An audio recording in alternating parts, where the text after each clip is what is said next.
আমার পা টিপেতে তো প্রচন্ড ব্যথা করছে। আজকে সারাদিন এত ধকল গেছে আমার উপর দিয়ে শুধু তোকে বিয়ে করার জন্য। আমি অসুস্থ, আমি পারবো না, আরেকদিন করে দেব। তিথি রাত সকালেই পিরিয়ড হয়েছে, লজ্জায় কাউকে বলতে পারেনি। যেহেতু মা নেই, সৎ মা কাকে বলবে? ওর পিরিয়ডের সময় প্রচণ্ড পেট ব্যথা করে, বিশেষ করে প্রথম 3 দিন আর লাস্টের দিন 7 দিন পর্যন্ত চলে। আজকে সারাদিন কান্না করছে। সবাই ভেবে নিয়েছে বিয়ের জন্য, তাই সবাই সান্ত্বনা দিয়েছে। বাহানা না দিয়ে চুপচাপ পা টিপ, নাহলে তোকে রুম থেকে বের করে দেব। আর নিশ্চয়ই বাসর রাতে স্বামী রুম থেকে বের করে দিলে ব্যাপারটা তোর জন্য ভালো দেখাবে না।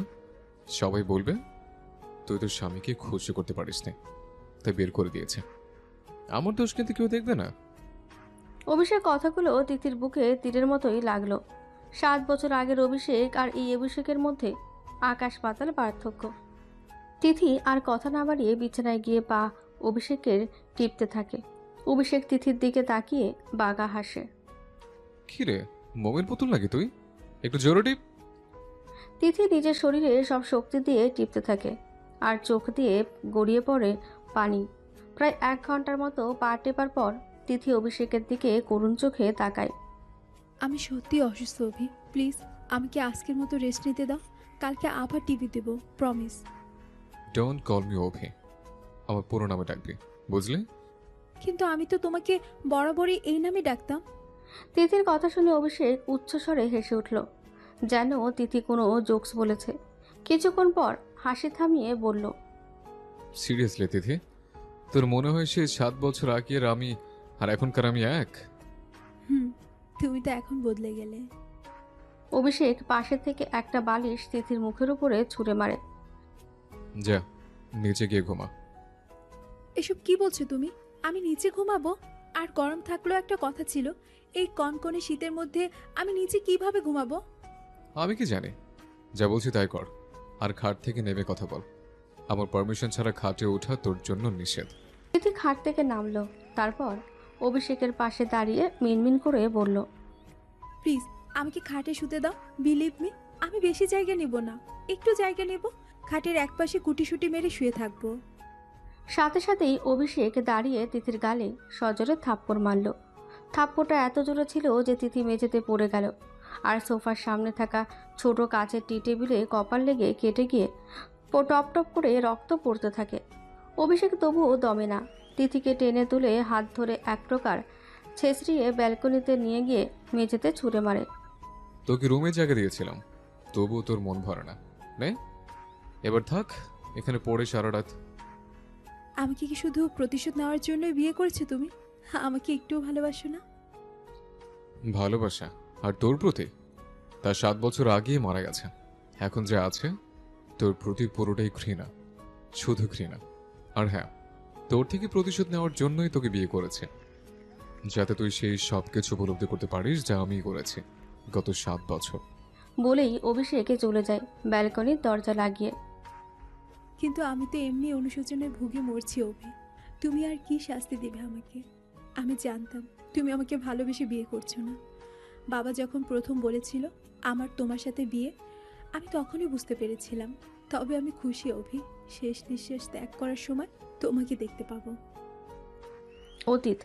সেদিন ছিল তিথির কলেজ জীবনের একেবারে প্রথম দিন। ভোর থেকেই বুকের ভেতরটা কেমন যেন দুলছিল উত্তেজনায়, আনন্দ আর অজানা এক ভয়ের মিশ্র অনুভূতিতে। কলেজ মানেই তো নতুন অধ্যায়, নতুন মানুষ, নতুন গল্প। ওদের ছোট্ট একটা বন্ধু মহল ছিল, তুহিন, রুহান, ছায়া, জান্নাত আর তিথি। সংখ্যায় অল্প হলেও বন্ধুত্বে ছিল ভীষণ গভীর। ক্লাস 5 থেকে একসাথে পড়াশোনা, একসাথে বেড়ে ওঠা, স্কুলের বেঞ্চ, পরীক্ষার টেনশন, টিফিন ভাগাভাগি, সব স্মৃতি একসাথে জমে জমে আজ এতটা শক্ত বন্ধন তৈরি করেছে। কলেজের গেট দিয়ে ঢুকতে সবার চোখে একরাশ কৌতূহল। নতুন ক্যাম্পাস, বড় বড় বিল্ডিং, অচেনা মুখের ভিড়, সবকিছু যেন একসাথে ডাক দিচ্ছিল ভবিষ্যতের দিকে। ছায়া হেসে হেসে চারপাশ দেখছিল। তিথি বারবার ফোন বের করে ছবি তুলছিল। রুহান নতুন নতুন মানুষের সাথে আলাপ জুড়িয়ে দিচ্ছিল। তুহিন বরাবরের মতন একটু গম্ভীর, কিন্তু চোখে লুকানো উত্তেজনা স্পষ্ট। ক্লাসে ঢুকে সবাই আলাদা আলাদা বেঞ্চে বসলো, মনটা ছিল একসাথে। পরিচয় পর্ব, হাসাহাসি, ছোটখাটো ঠাট্টা, অল্প সময়ে ক্লাসরুমটা প্রাণবন্ত হয়ে উঠল। নতুন বন্ধুদের সাথে কথা বলতে বলতে কলেজ জীবন যে কেমন হবে তার একটা আভাস সবাই পেতে শুরু করলো। তুহিন, রুহান, ছায়া আর তিথির বাবারা সবাই বেশ সচ্ছল মানুষ। গাড়ি বাড়ি সুযোগ সুবিধার অভাব কখনোই ওদের জীবনে ছিল না। কিন্তু জান্নাত, সে একটু আলাদা। জান্নাতের বাবা রিচ ছিলেন না, তবু এই বিষয়টা নিয়ে কেউ কোনোদিন একটা কথাও বলেনি। কারণটা ছিল তিথি। ওর পছন্দ জান্নাতকে, আর তিথিকে সবাই একটু বেশি প্রাধান্য দেয়, তাই আর কেউ কিছুই বলেনি। ঠিক সেই দিনই ওই ক্লাসে নতুন করে ভর্তি হয়েছিল অভিষেক। ওকে দেখে বোঝা যায় সে কোনো রিচ ফ্যামিলি থেকে আসেনি। পোশাকটা ছিল পরিষ্কার কিন্তু সাধারণ, জুতোর রঙে একটু পুরনো ছাপ, আর চোখে মুখে এক ধরনের সংকোচ, যেটা শহুরে অভিজাতের ভিড়ে খুব সহজে আলাদা করে চিনিয়ে দেয়। ক্লাসরুমে ঢুকে অভিষেক থমকে দাঁড়িয়েছিল এক মুহূর্ত। চারদিকে তাকিয়ে মনে হচ্ছিল এখানে সবাই যেন একে অপরকে চেনে, আর সে শুধু একজন আগন্তুক। বেঞ্চগুলো একে একে ভরে গেল, কিন্তু কেউই ওর পাশে এসে বসতে চাইল না। যেন অদৃশ্য একটা দেওয়াল দাঁড়িয়ে গেল ওকে ঘিরে। অভিষেক চুপচাপ শেষের দিকে একটা বেঞ্চে বসে পড়ল, চোখ নামিয়ে রাখলো বইয়ের দিকে। যদিও ক্লাস তখনও শুরু হয়নি, ভিতরের অস্বস্তিটা ঢেকে রাখার জন্য ও কিছুই বলল না। ঠিক তখনই এগিয়ে এলো তিথি। সে এক মুহূর্ত দ্বিধা করল না, নিজের ব্যাগটা পাশের বেঞ্চে রেখে স্বাভাবিক ভঙ্গিতে বসে পড়ল অভিষেকের পাশে। চারপাশের কৌতূহলী দৃষ্টি আর ফিসফাসকে যেন একেবারেই পাত্তা দিল না। তোমার নাম কি? অভিষেক একটু চমকে তাকালো। কেউ যে এভাবে স্বাভাবিকভাবে কথা বলবে সেটা সে ভাবেনি। আমার নাম অভিষেক হাওলাদার। আপনার নাম কি? তিথি হেসে উঠল। সেই হাসিটা ছিল একদম সহজ, কোনো অহংকার নেই। এই কথাটা অভিষেকের বুকের ভেতর কোথাও গিয়ে লেগে গেল। অভিষেক মাথা নিচু করে হালকা করে মাথা ঝাঁকালো। আচ্ছা, ঠিক আছে, তুমি বলবো। তিথির এই আচরণটা জান্নাত ছাড়া কারোরই ভালো লাগেনি। ওরা তিনজন ফিসফাস করে কথা বলা বলি করলো। কেন এমন একটা ছেলেকে এতটা গুরুত্ব দেওয়া হলো, যার পোশাক, চলনে বলনে স্পষ্ট যে সে এই স্ট্যান্ডার্ডের না। ক্লাস শেষের ঘন্টা বাজার সঙ্গে সঙ্গে সবাই ব্যাগ গুছাতে ব্যস্ত হয়ে পড়ল।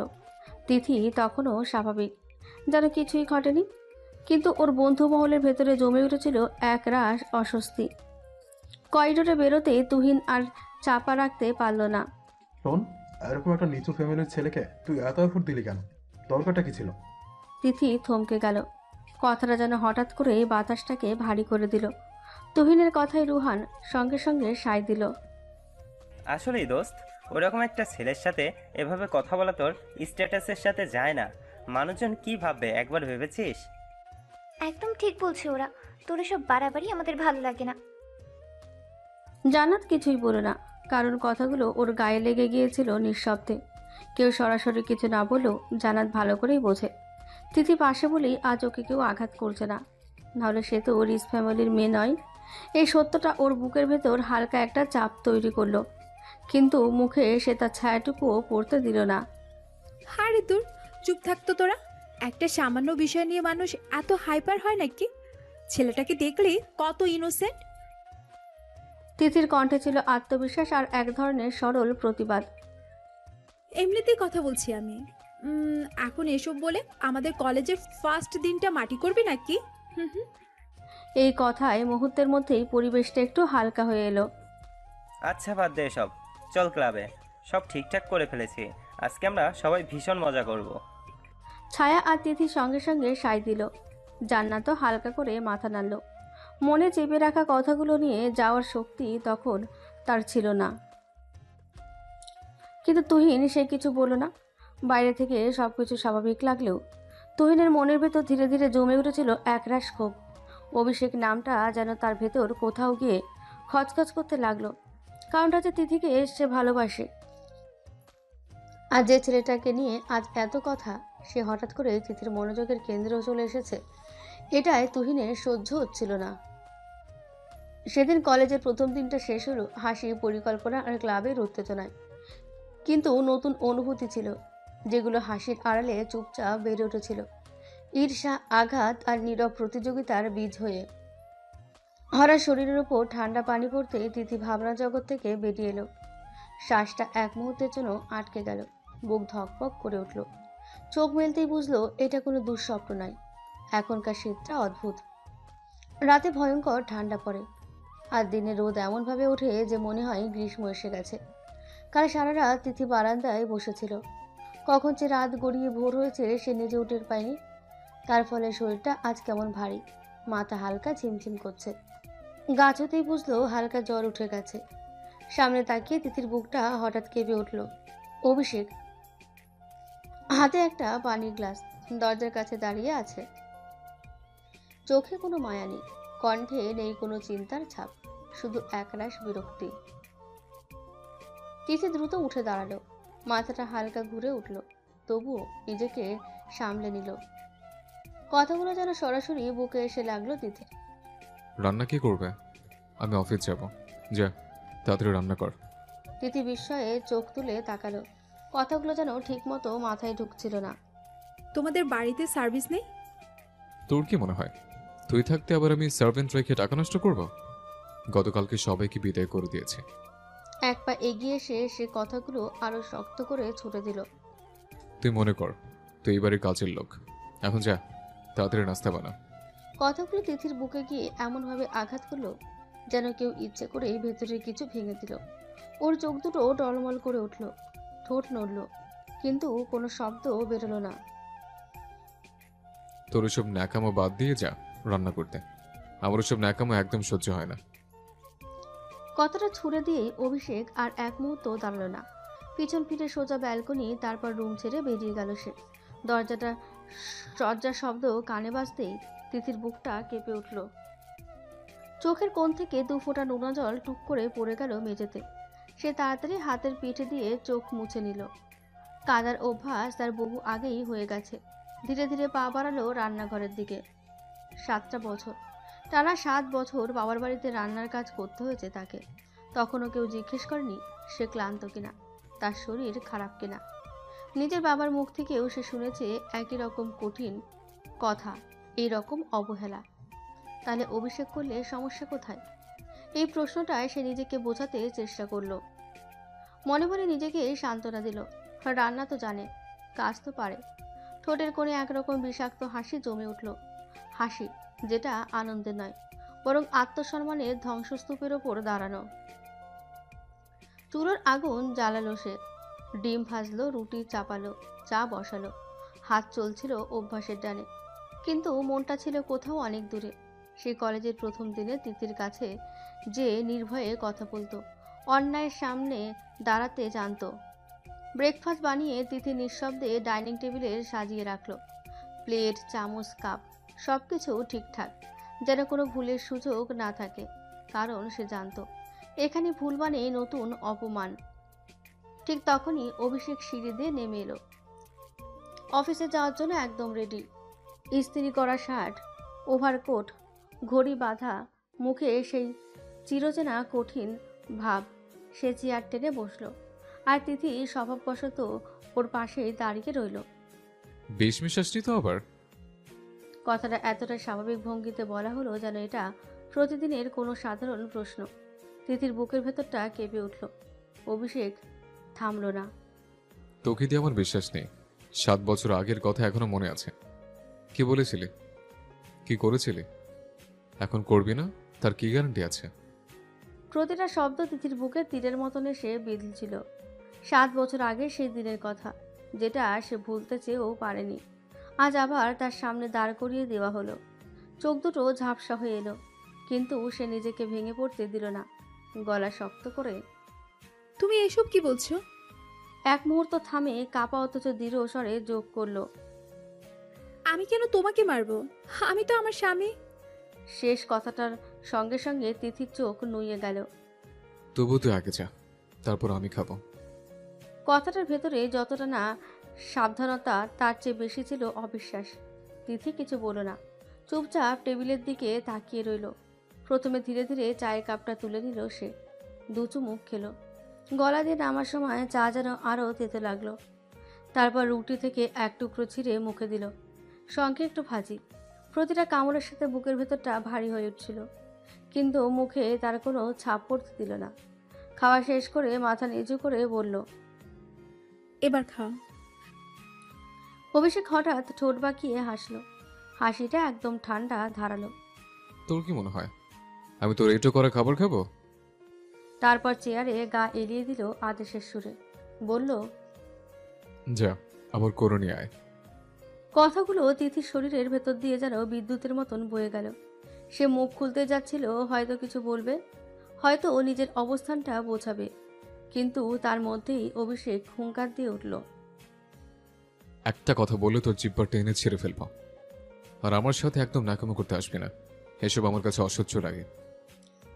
অভিষেকের গলার স্বরটা এতটাই কঠিন ছিল যে কথাগুলো যেন বাতাস ছিঁড়ে ছুরি হয়ে ছুটে এলো। তিথির বুকের ভেতর হাহাকার উঠল, চোখে পানি জমে এলো, কিন্তু সে কাঁদল না। কাঁদতে নেই এটা সে জানে। তুমি আমাকে আধা ঘন্টা সময় দাও, আমি তোমাকে আবার খাবার বানিয়ে দিচ্ছি। কথাটার ভেতরে কোনো আবদার ছিল না, ছিল শুধু বাঁচার চেষ্টা। অভিষেক চেয়ার ঠেলে উঠে দাঁড়ালো। উচ্চতা আর রাগ মিলিয়ে সে তখন আরও ভয়ঙ্কর লাগছিল। আমি তো তোর মধ্যে গিলতে পারি না, আমার কাজ আছে। এইটুকু বলেই আর পেছনে তাকালো না। দরজাটা জোরে বন্ধ হয়ে গেল। একটা শব্দ যেন তিথির বুকের ভেতর কিছু একটা চিরে দিয়ে গেল। ডাইনিং রুমটা হঠাৎ অদ্ভুতভাবে বড় আর ফাঁকা মনে হলো। তিথি আর দাঁড়িয়ে থাকতে পারল না, দপ করে চেয়ারে বসে পড়ল সে। পায়ের শক্তি যেন এক মুহূর্তে শেষ হয়ে গেছে। বুকের ভেতর জমে থাকা কান্না এবার চোখের পর্দায় ভাসতে লাগলো। চোখের সামনে হঠাৎ করে ভেসে উঠল অতীত। সেদিনের পর কেটে গেছে পুরো 1 মাস। সময় যেমন করে সবকিছুকে একটু একটু করে বদলে দেয়, তেমনি তিথি আর অভিষেকের সম্পর্ক যেন এক ধরনের অদ্ভুত পরিবর্তন এসেছে। অভিষেক আর তিথি কলেজে পাশাপাশি গিয়ে বসে। দুজন পাশাপাশি বসে ক্লাস করে, ফাঁকে ফাঁকে আড্ডা দেয়, একসাথে ক্যান্টিনে খায়। তুহিন, রুহান আর ছায়ার চোখে এই দৃশ্য মোটেও ভালো লাগছিল না। কলেজ করিডোরে, ক্যান্টিনে, ক্লাসের ফাঁকে ওরা বারবার তিথিকে বোঝানোর চেষ্টা করেছে, এই ছেলেটা ঠিক না, তুই অন্ধ হয়ে যাচ্ছিস, ও গরিব। কিন্তু কোনো কথায় তিথির ভেতরে ঢোকেনি। উল্টো সে শান্ত গলায় আত্মবিশ্বাসের সাথে গান দিয়েছে, মানুষ ধনী হোক বা গরিব, তার মনটাই আসল। যদি মনের দিক থেকে পরিষ্কার হয়, তাহলে এসব ভেদাভেদ করে কি লাভ আমাদের? এই কথাগুলো তুহিনের বুকে গিয়ে জমেছে বিষের মতন। সে চুপ থেকেছে, কিন্তু ভেতরে ভেতরে কিছু একটা দাও দাও করে জ্বলেছে। তুহিনের চোখে অভিষেক আর শুধু একটা ছেলে নয়, সে এখন এমন একজন মানুষ যে তিথির জীবনের ভেতরে ঢুকে তাকে ধীরে ধীরে বদলে দিচ্ছে। বন্ধুর জন্য অসহায় রাগ, নিজের গোপন ভালোবাসা আর অভিষেকের প্রতি জমে থাকা ঘৃণ্য, সব মিলিয়ে তুহিনের মনটা ক্রমশ অস্থির হয়ে উঠছিল। তার মনে হচ্ছিল এই ছেলেটাকে যদি একবার দূরে সরানো যায়। কিন্তু কিছু ইচ্ছা থাকে যেগুলো মুখে বলা যায় না, শুধু ভেতরে ভেতরে চাপা আগুন হয়ে জ্বলে। 1 মাসের এই আগাত শান্তির আড়ালে আসলে তৈরি হচ্ছিল আরও এক বড় এক ঝড়, যার আজ তখনও কেউ পুরোপুরি টের পায়নি। 1 দিন নয়, 2 দিন নয়, ধীরে ধীরে তুহিন, রুহান আর ছায়া এনিয়ে বিনিয়ে অভিষেকের কাছ থেকে একটা কথা শুনে ফেলে। অভিষেক নাকি সত্যি তিথিকে পছন্দ করে, আর ভ্যালেন্টাইন্স ডেতে ওকে প্রপোজ করার ইচ্ছা আছে। এই খবরটা শোনার পর তুহিনের ভেতরে রাগ যেন হঠাৎ করে একটা দিক পেয়ে গেল। এতদিন যে ক্ষোভটা চুপচাপ জমেছিল, এবার সেটার একটা সুযোগ তৈরি হলো। অভিষেককে অপমান করার, ছোট করার, ভেস্তে দেওয়ার সুযোগ। তুহিন খুব হিসেবি মানুষ, সে জানে সরাসরি তিথিকে কিছু বললে লাভ নেই। তিথি এখন কথা শুনতে চায় না, উল্টো বোঝাতে যায়, যুক্তি দেয়, বিশ্বাসের গল্প শোনায়। তাই তুহিন অন্য পথ নিল। সে গিয়ে সব কিছু বলে দিল তিথির বাবাকে। মেয়ের নাম জড়িয়ে ভ্যালেন্টাইন্স ডেতে প্রপোজ, এই শব্দগুলো তিথির বাবার কানে যেতেই আগুন ধরে গেল। বাবার চোখে এসব মানে অসম্ভব, অবাধ্যতা সীমা ছাড়ালো। সেদিন বাড়ির পরিবেশটা হঠাৎ ভারী হয়ে উঠল। তিথি সব বুঝে গেল। বাবার চোখের দিকে তাকিয়ে সে বুঝে গেল এবার আর না বলার কোনো জায়গা নেই। সে চাইলেও আর অস্বীকার করতে পারল না। মনের ভেতর বিশ্বাসটা তখনও কাঁপছিল, কান্না আসছিল। গলা পেয়ে নামতে চাচ্ছিল অনেক কথা, অনেক অনিচ্ছা। সে এই কাজটা করতে চায় না, একদমই না। কিন্তু তিথি জানে এই বাড়িতে চাওয়া আর না চাওয়ার খুব একটা দাম নেই। যা করতে বলা হয় সেটাই করতে হয়। সে নিজেকে বলতে লাগলো কাজটা করতে চায় না, কিন্তু করতে তো হবেই। চোখ মুছে সে চুপ করে বসে রইল। ভেতরে ভেতরে কিছু একটা ভেঙে পড়ছিল, বিশ্বাস, স্বপ্ন আর নিজের ওপর নিজের অধিকার। ভ্যালেন্টাইন ডে তখনও আসেনি, কিন্তু তার আগেই ভালোবাসার নামে, বিশ্বাসের নামে একটা বড় অশুভ ছায়া তিথির জীবনের উপর নেমে আসছিল। আর এই গল্পে সবচেয়ে ভয়ঙ্কর বিষয়টা ছিল তিথি সেটা জেনেও চুপ করে মেনে নিতে প্রস্তুত। অফিসে এসে নিজের কেবিনে বসে আছে অভিষেক। কম্পিউটারের স্ক্রিনটা জ্বালানো, ফাইল খোলা, সবই আছে, কিন্তু মনটা কোথাও নেই। অদ্ভুত একটা অস্বস্তি বুকের ভেতর পাক খাচ্ছে। কেন এমন লাগছে সে নিজেও ঠিক বুঝতে পারছে না। সে তো তিথিকে কষ্ট দেওয়ার জন্যই বিয়ে করেছে। প্রতিশোধের হিসাব ছিল পরিষ্কার, ঠান্ডা। তাহলে আজ কেন বারবার চোখের সামনে ভেসে উঠছে তিথির সেই কান্না ভেজা ফ্যাকাশে মুখটা? কেন মনে পড়ছে কিছু বলার আগে যেভাবে তার চোখ দুটো লাল হয়ে উঠেছিল? অভিষেক বিরক্ত হয়ে চেয়ারের পিঠ হেলান দিল। নিজেকেই মনে মনে বলল, এগুলো দুর্বলতা, এসব ভাবার কিছু নেই। ঠিক তখনই দরজায় হালকা নক পড়ল। অভিষেক যান্ত্রিকভাবে বলল, কাম ইন। দরজা খুলে ভেতরে ঢুকলো একজন পরিচিত মুখ। জান্নাত। হ্যাঁ, সেই জান্নাত। একসময় যে তিথির বেস্ট ফ্রেন্ডের তালিকায় ছিল, যে নীরবে অনেক কিছুই দেখেছে আর আরও বেশি বুঝেছে। জান্নাত ভেতরে এসে অভিষেকের সামনে রাখা চেয়ারে বসতে বসতেই বলল, কি হয়েছে অভিষেক, তোমাকে আজ কেমন যেন লাগছে? একটু থেমে চোখের দিকে তাকিয়ে চোখ করল। শরীর খারাপ নাকি? অভিষেক দৃষ্টি সরিয়ে নিল। সংক্ষিপ্ত উত্তর, তুমি কি কোনো দরকারে এসছো? কেন, আমি কি তোমার সঙ্গে এমনি দেখা করতে আসতে পারি না? অভিষেক একটু থমকে গেল। কথাটার মধ্যে অভিযোগ ছিল না, কিন্তু ছিল অধিকার বোধ, যেটা সে এই মুহূর্তে সহ্য করতে পারছিল না। এরকম কিছু না জান্নাত, আমি ভাবছিলাম তুমি হয়তো কোনো কাজে এসেছো। কিছু না বলে জান্নাত উঠে দাঁড়ালো। ধীরে ধীরে অভিষেকের চেয়ারের পেছনে গিয়ে দাঁড়ালো। কেবিনের নীরবতার ভেতরে তার উপস্থিতি আরও স্পষ্ট হয়ে উঠল। হঠাৎ সে দুই হাতে অভিষেকের মাথায় আলতো করে চাপ দিতে দিতে বলল, আমি তোমার ভালো বন্ধু, তোমার খোঁজ খবর নেওয়ার জন্য কি সবসময় কোনো প্রয়োজন থাকতে হবে? শুধু দরকারি আসতে হবে, এটা কোনো কথা না। মুহূর্তের মধ্যেই এক ধরনের অস্বস্তিকর নৈকট্য জন্ম নিল। অভিষেকের মাথার ভেতর তখনও তিথির সেই ফ্যাকাশে মুখটা ভাসছে, আর এই স্পর্শটা তাকে আরও অস্থির করে তুলল। সে হঠাৎ করে উঠে দাঁড়ালো। হালকা কিন্তু দৃঢ় ভঙ্গিতে জান্নাতকে সরিয়ে দিয়ে বলল, জান্নাত প্লিজ, আমাকে একটু একা থাকতে দাও। কি হয়েছে বলো না। অভিষেক জানালার দিকে তাকিয়ে রইল। গলাটা ভারী হয়ে এলো। এখানে মাথা খুব এলোমেলো, আপাতত রেস্ট নিতে চাই, পরে সব বলবো। এই কথার পর জান্নাত আর জোর করল না। সে বুঝে গেল এখন কথা বাড়ালে লাভ নেই। চোখে হালকা দুঃখ নিয়ে ধীরে ধীরে দরজার দিকে এগিয়ে গেল। দরজার সামনে দাঁড়িয়ে একবার পেছনে তাকালো। অভিষেক তখনও জানালার দিকে তাকিয়ে একজন মানুষ, যে নিজের সিদ্ধান্তেই আটকে গেছে। কেবিনের দরজা বন্ধ হয়ে গেল। ভেতরে রয়ে গেল অভিষেক একাই। আর সেই নীরবতার মধ্যে আরও স্পষ্ট হয়ে উঠল তার মনের ভেতরের অস্থিরতা, যেটা সে যতই চাপা দিতে চাইছে ততই জোরে মাথা তুলছে। সারাদিন কাজ করতে করতে কখন যে সন্ধ্যা গড়িয়ে রাত হয়েছে তিথি নিজেও খেয়াল করেনি। আজ কাজের পরিমাণটা অন্যদিনের চেয়ে অনেক বেশি ছিল। বাবার বাড়িতে কাজ করলেও এতটা না। আজ রান্না করেছে একের পর এক, তারপর পুরো বাড়ি পরিষ্কার করেছে, বাগানের ফুল গাছে পানি দিয়েছে। হাত পা ব্যথায় জড়িয়ে আসছিল, মাথাটা ভারী লাগছিল। শেষ হয়ে শরীরটা আর সইতে পারল না। বিছানায় শুয়েছিল শুধু একটু বিশ্রামের জন্য। চোখ দুটো জ্বালা করছিল, পলক ভারী হয়ে আসছিল। একটু চোখ বুঝি, এই ভেবে শুয়েছিল সে, কিন্তু কখন যে ঘুমিয়ে পড়েছে নিজেই টের পায়নি। রুমের ভেতরে তখন নিঃশব্দ। কিছুক্ষণ পর দরজা খুলে অভিষেক ঢুকলো।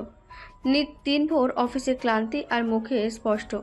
টাই খুলে বিছানার দিকে তাকাতেই তার চোখ আটকে গেল। তিথি ঘুমিয়ে আছে, চুলগুলো এলোমেলো হয়ে বালিশে ছড়িয়ে আছে। মুহূর্তেই অস্বাভাবিকভাবে শান্ত। দিনের সব কষ্ট যেন ঘুমের ভেতরে গিয়ে একটু থেমেছে।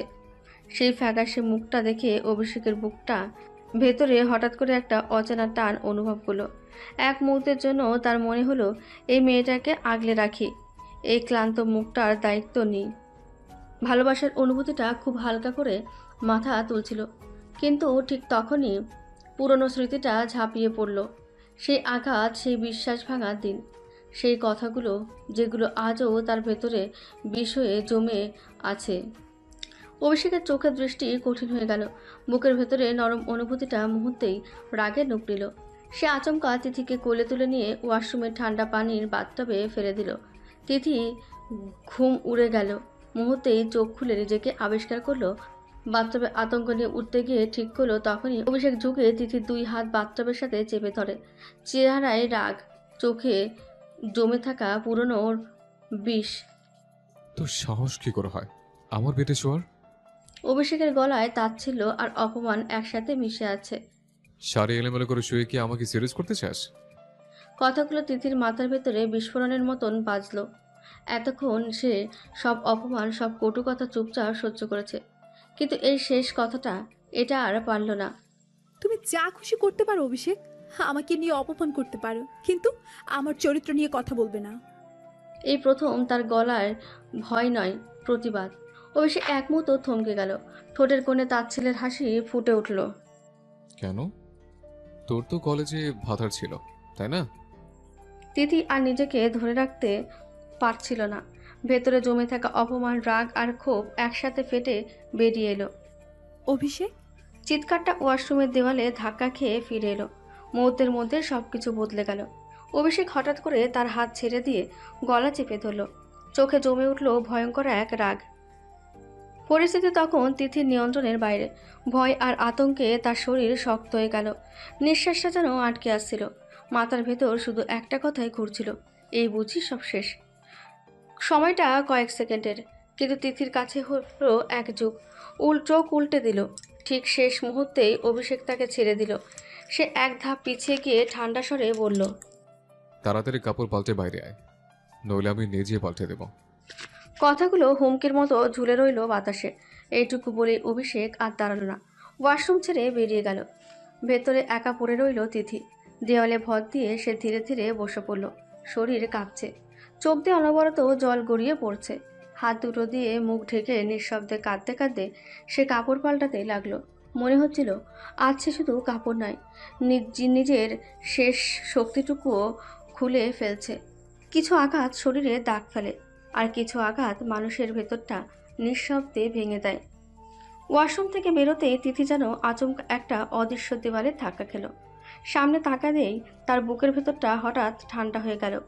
জান্নাত খাটে বসে আছে, অভিষেকের ঠিক পাশে। এক মুহূর্তের জন্য তিথির মাথা ঘুরে উঠল। চোখে মুখে যে আতঙ্ক আর অস্বস্তির ছাপ ফুটে উঠল। সেই দেখে অভিষেকের ঠোঁটের কোণে একটা নিষ্ঠুর তৃপ্তির হাসি লেগে গেল, যেন এই দৃশ্যটায় সে চেয়েছিল। তুই এখানে? তিথি মুখ খুলতেই যাচ্ছিল, হয়তো কিছু বলবে, হয়তো নিজেকে ব্যাখ্যা করবে, কিন্তু তার আগেই অভিষেক হেসে কথাটা কেটে দিল। আরে কাজের লোক, এত মাথা ঘামিও না। কথাটা এমনভাবে ছুড়ে দিল যেন তিথি কোনো মানুষই না, শুধু একটা পরিচয়হীন অস্তিত্ব। তারপর তিথির দিকে তাকিয়ে আদেশের সুরেই বলল, যা, আমাদের জন্য খাবার নিয়ে আয়। সময়টা যেন থমকে গেল। তিথি বাকরুদ্ধ হয়ে দাঁড়িয়ে রইল। মনে হচ্ছিল কানে কি সে ঠিকই শুনল। কাজের লোক, এই পরিচয়টাই শেষমেশ তার জন্য ঠিক করা হলো। সে বুঝতে পারছিল না রাগ করবে, কাঁদবে, না চিৎকার করবে, নাকি আগের মতোই সব গিলে নেবে। এক মুহূর্তের জন্য তার মনে হলো আজ শুধু অপমান করা হলো না, আজ তাকে মানুষের তালিকা থেকেই নামিয়ে দেওয়া হলো। কিছু কথা থাকে যেগুলো শোনার পর মানুষ আর আগের মতন থাকে না। তিথি আর এক মুহূর্তও দাঁড়ালো না, কোনো কথা না, কোনো প্রতিবাদ না, শুধু নিঃশব্দে ঘুরে রুম থেকে বেরিয়ে গেল। তার পায়ের শব্দটুকুও যেন কানে এলো না কারো। কিন্তু তার চলে যাওয়ার সঙ্গে সঙ্গে রুমের ভেতরটা হঠাৎ ভারী হয়ে উঠল। দরজাটা বন্ধ হতেই জান্নাত অভিষেকের দিকে তাকালো। চোখে প্রশ্ন, কণ্ঠে অবিশ্বাস। সত্যি করে বলতো তিথি এখানে কেন? ওর বাবা তো অনেক বড় লোক, ওকে তো কেউ কোনোদিন মানুষের বাড়িতে কাজ করতে দিবে না। অভিষেক খাটের হেডবোর্ডে হেলান দিয়ে বসে। ওকে আমি বিয়ে করেছি, কিন্তু শুধু নামে। একটা ছোট্ট বিরতি, তারপর আরও নির্দয় স্বরে, ওকে শাস্তি দেওয়ার জন্য। এই কথাটুকু শুনতে জান্নাতের মাথার ভেতর যেন আকাশ ভেঙে পড়ল। ধীরে ধীরে তার ভেতরে জন্ম নিল অন্য কিছু, একটা তিক্ত আনন্দ, একটা বিকৃত সন্তুষ্টি। মনে মনে সে সিদ্ধান্ত নিয়ে ফেলল, এই তিথিকে শাস্তি পেতেই হবে। আমি যদি কিছুদিন তোমার বাসায় থাকি খারাপ লাগবে? আচ্ছা, থাকো। এই কথাটা শুনে জান্নাত মুখ নিচু করল, কিন্তু তার চোখের কোণে ফুটে উঠল একটুখানি শয়তানি হাসি। কারণ সে জানত এই বাড়িতে তার আশা মানে কারোর জন্য আরেকটা নরক খুলে যাওয়া, আর সেই নরকের মাঝখানে দাঁড়িয়ে থাকবে তিন্নি। রাতের খাওয়া দাওয়া শেষ। তিথি নিঃশব্দে থালা বাসন গুছিয়ে রাখে। কোনো ক্লান্তির শব্দ নেই, কোনো অভিযোগ নেই। নিজের মতো কাজ ছেড়ে সে রুমের দিকে ফিরে আসে। রুমে ঢুকেই দেখে অভিষেক এখনও ল্যাপটপ খুলে বসে আছে। স্ক্রিনের আলো তার মুখে পরে কঠিন রেখা টেনে দিয়েছে। কাজের ভেতর ডুবে আছে নাকি ইচ্ছে করে তিথিকে উপেক্ষা করছে তা বোঝা যায় না। তিথি কিছু বলে না, নিজের মতন ওয়াশরুমে ঢুকে ফ্রেশ হয়ে আসে। তারপর আয়নার সামনে দাঁড়িয়ে ধীরে ধীরে চুল আঁচড়াতে থাকে। আয়নায় নিজের চোখের দিকে তাকিয়ে এক মুহূর্তের জন্য থম মেরে যায়। চেনা মুখ, অথচ কত বদলে গেছে।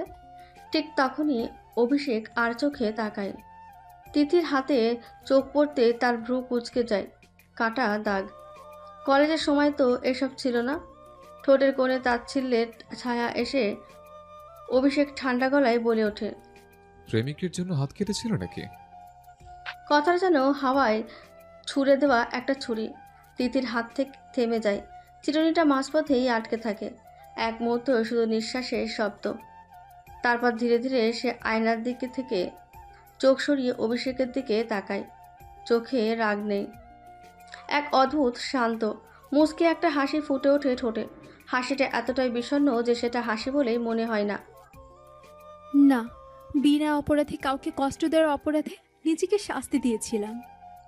রুমের ভেতর হঠাৎ যেন বাতাস ভারী হয়ে যায়। অভিষেক কিছু বলে না। ল্যাপটপের স্ক্রিনে চোখ রাখলেও মনটা আর সেখানে থাকে না। আর তিথি, সে আবার চুল আঁচড়াতে শুরু করে। চারদিকে ফজরের আজানের ধ্বনি ভেসে আসছে। নরম করুণ সেই ডাক যেন অন্ধকার ভেদ করে তিথির কানে এসে লাগে। তিথি ধীরে ধীরে উঠে বসলো। ফ্লোরে শুয়ে থাকার কারণে সারা শরীরটা কেমন অবশ হয়ে আছে। বিশেষ করে কোমর আর কাঁধে টান ধরেছে। একটু নড়তেই ব্যথা চেপে ধরল, তবুও সে মুখে কোনো শব্দ আনল না। এই রুমে কষ্টের শব্দও যেন বাড়তি বোঝা। কাল রাতে সে সোফায় শুতে চেয়েছিল, শুধু একটু আরাম পাওয়ার আশায়, কিন্তু অভিষেকের উত্তর ছিল সংক্ষিপ্ত আর কঠিন। ফ্লোরেই ছবি। তিথি আর কিছু বলেনি, কারণ সে জানে এখানে কথা বাড়ানো মানে নিজের অপমানটা নিজেই বাড়িয়ে নেওয়া। ধীরে ধীরে উঠে অজুর জন্য যায়। ঠান্ডা পানিতে হাত মুখ ধুতেই শরীর কেঁপে ওঠে। পানির ছোঁয়ায় যেন রাতের জমে থাকা ক্লান্তি একটু একটু করে সরে যায়। আয়নায় নিজের মুখের দিকে তাকিয়ে সে এক মুহূর্ত থামে। চোখের নিচে ঘুমহীনতার ছাপ, মুখে অবসাদ, তবু দৃষ্টিতে একরকম নীরব স্থিরতা। নামাজে দাঁড়ায় তিথি।